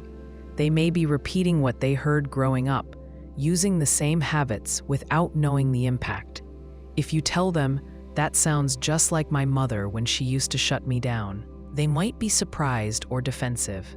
They didn't mean to mimic anyone, but intent doesn't erase the effect. These moments show up most during conflict or stress. People fall back on familiar language when they feel pressed. That's when you hear the sharp edge, the control, the judgment that sounds too close to home. Even if the words are different, the delivery carries the same weight. It tells you not to question, not to push back, not to be too much. You may find yourself reacting in ways that don't match the present moment. You might avoid the person. You might feel resentment grow, even if they haven't done anything major. The echo of the past adds pressure. It makes the present interaction feel heavier than it is. To manage that reaction, it helps to name it, not always out loud, but at least to yourself. You can think, "That felt like my dad talking," or "That reminded me of how my mom used to shut me down." That small step gives you space to respond instead of just react. In some cases, you may need to speak up. You can say, "When you say it that way, it feels familiar in a bad way. I'd rather we talk about it differently." You don't have to explain every memory, just enough to shift the tone. It's not about blaming the person who said it. It's about protecting the part of you that still feels that old pressure. Having to repeat a boundary to the same person feels draining. You already made your position clear. You used direct words, maybe even explained why it mattered to you. The first time, you hoped that would be enough. But when the same person crosses that line again, it puts you in a difficult spot. Now it's not just about the boundary. It's about the fact that they ignored it. Imagine you tell a friend not to joke about something personal. Maybe it's about your appearance or a past experience. You say, "That topic's off limits. I don't find it funny." They nod and say they understand. Then a few weeks later, they bring it up again, trying to laugh it off. They might say, "I was just kidding," or "You're too sensitive." That moment isn't light anymore. It feels like a test or even a small betrayal. They heard you, but chose not to take it seriously. This shows up in families often. You might tell a parent not to comment on your weight, your job, or how you raise your kids. They say they'll try, but next time you talk, they bring it up again. You remind them, and they act surprised or they change the subject. Each time, you feel like you have to start from scratch. It becomes emotional labor just to hold the line. At work, this happens with time or availability. You might say, "I don't check email after 6 p.m." or "I need a full day to focus without meetings." The first time, your manager agrees. Then the late messages start again. You're expected to reply. The boundary becomes optional in their eyes, even though it wasn't for you. You have to either remind them again or let it slide, and both choices cost you something. Repeating a boundary often makes you feel like you're the problem. You start to wonder if you're asking too much, or if you should phrase it differently. But the issue isn't how you said it. It's that someone decided it wasn't worth remembering. That shifts the burden onto you when it shouldn't be. Sometimes people push back with guilt. They say, "I didn't mean to upset you," or "I'm just trying to help." These responses make it harder to stand firm. You end up managing their feelings on top of holding your boundary. That's extra work you didn't ask for. You might feel pressure to let it go to keep the peace, but peace without respect isn't stable. Boundaries are not just requests. They are instructions for how to be in your life. When someone breaks them again and again, they're not just forgetting. They're choosing something else, convenience, habit, or comfort over your clear need. Feeling like you're too much and not enough in the same day pulls you in two directions. You try to adjust, to strike a balance, but the ground keeps shifting. One moment, someone says you're intense, that you talk too much, feel too deeply, push too hard. Later, someone else says you don't speak up, that you're distant, that you should bring more energy. It's hard to know where you stand, even with yourself. Picture a morning meeting. You share a strong opinion about a project. You speak clearly, explain your reasoning, and hold your ground. After the call, a coworker says, "You kind of dominated that conversation." You start to question your tone, your volume, even your right to take up space. The word "too" sticks. Too assertive, too confident, too much. Later in the same day, you join another discussion. This time, you hold back. You wait, watch others talk, try to stay small. At the end, someone asks, "Why didn't you say anything?" You're told you need to be more involved, more visible. You were too much earlier. Now, you're not enough. You leave feeling like you can't win. This swing can happen in personal relationships too. You express a need, more time together, more honesty, more space. Someone says you're needy or difficult. Hours later, someone else tells you that you seem closed off or unavailable. It's the same you, same day, same way of being, just different expectations. The problem isn't just what others say, it's how quickly you start to believe it. You shift your behavior to match what's being asked. You talk less, then more. You check your tone. You soften your words. You hold back your opinion. You try to be less. Then you try to be more. You change based on who's in front of you, hoping it will feel right, but the feeling doesn't come. This tension often builds from earlier experiences, being told you were too loud, too sensitive, too quiet, too proud. Those labels stick. So when someone makes a small comment, it connects to something bigger. You hear more than what was said. You hear everything you've been told before. There's no steady center when the feedback keeps pulling you in both directions. You can't shrink enough to be safe or grow enough to be seen. You start to think the problem is you, but really, the problem is the weight of two opposite messages pressing down at once. You're asked to be bold and careful, open and reserved, soft and sharp, often by the same people in the same space. In these moments, it's easy to forget your own sense of what's right for you. You focus on fitting in, not showing up. But fitting in keeps changing. It's a moving target. You begin to disappear trying to hit it. Seeing someone else receive the validation you longed for can stop you in your tracks. You might not show it, but inside, something stings. You hear the words you once hoped to hear. Words like, "You did great," "We're proud of you," or "You matter here," and they're meant for someone else. You nod, smile, maybe even clap, but part of you feels left out.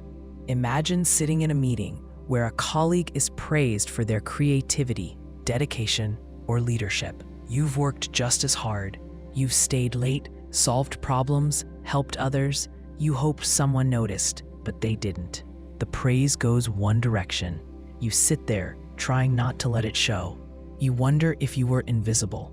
You tell yourself it's not about recognition, but it still hurts. This happens in families too.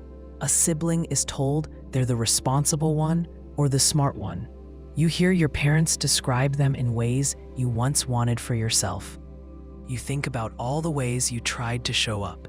You remember times you waited for a nod, a word, a gesture that never came.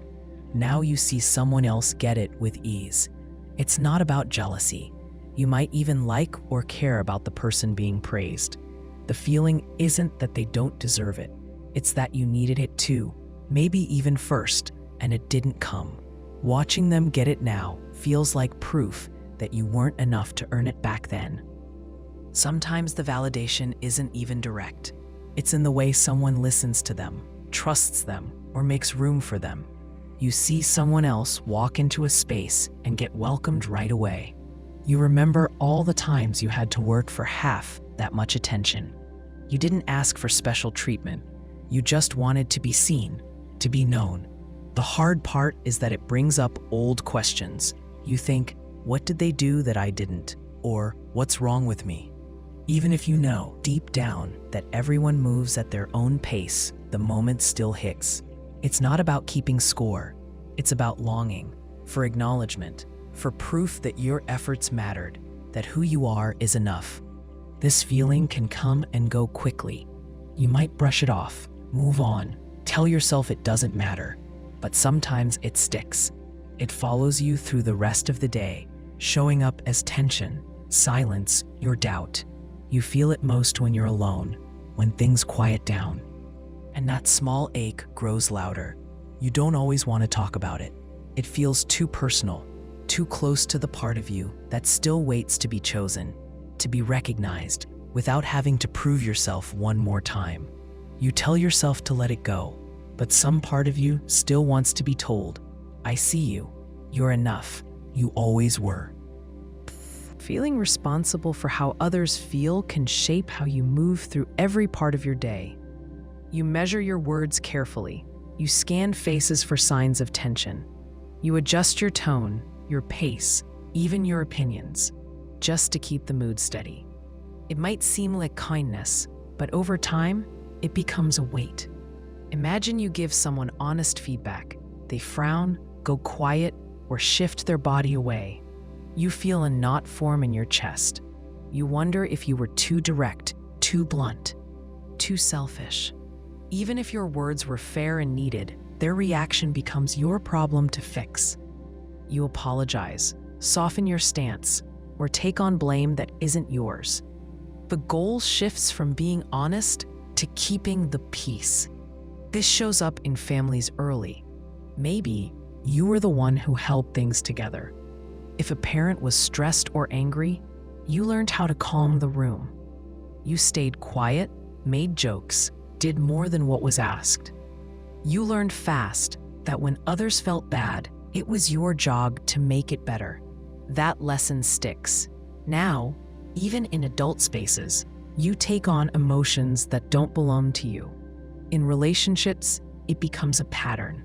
A friend vents about something they're facing, and you feel a pull to fix it, to say the perfect thing, to carry the weight with them. If they stay upset, you feel like you failed. You go back over the conversation, thinking about what you could have said differently. You forget that some feelings are just meant to be felt, not solved. Work settings bring this out too. A coworker seems frustrated in a meeting. You take it in. You wonder if your report caused it, or if your comment hit the wrong note. You check in with them, even if they say nothing's wrong. You carry that moment with you into the rest of your day. You don't just do your job. You manage the emotional atmosphere, whether it's asked of you or not. The hardest part is that people often don't know you're doing this. They don't see the quiet work behind the smile or the pause before you speak. You carry other people's discomfort like your own.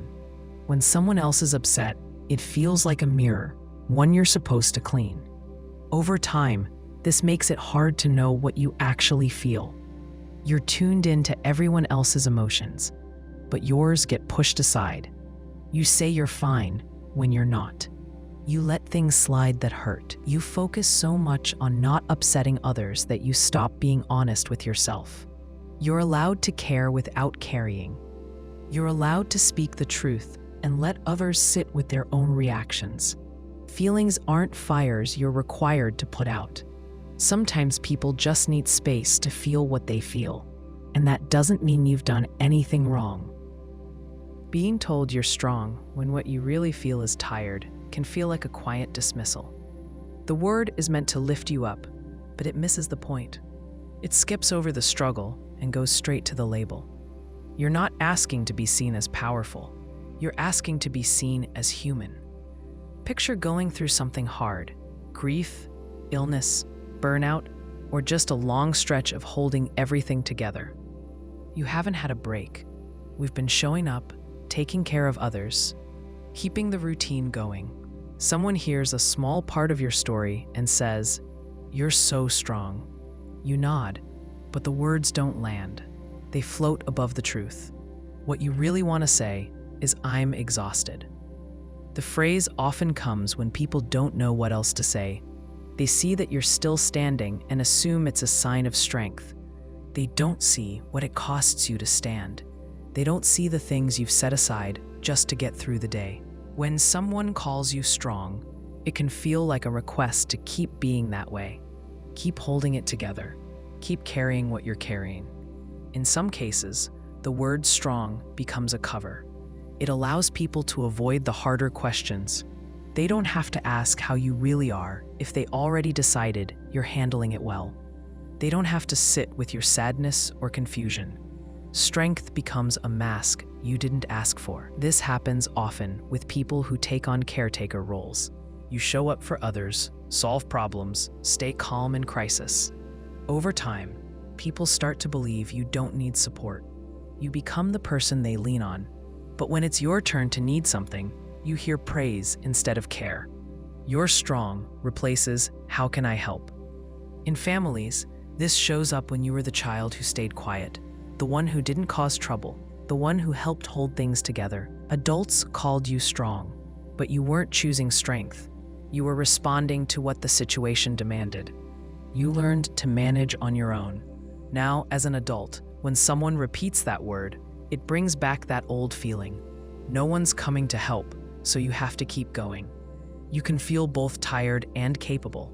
You can keep moving and still wish someone would stop you long enough to say, "You don't have to do this alone." Being seen as strong isn't always a compliment. Sometimes it's just a reminder of how long you've been going without rest. When people call you strong, you might smile, but inside you're thinking, I didn't ask to be strong. I asked for space to stop.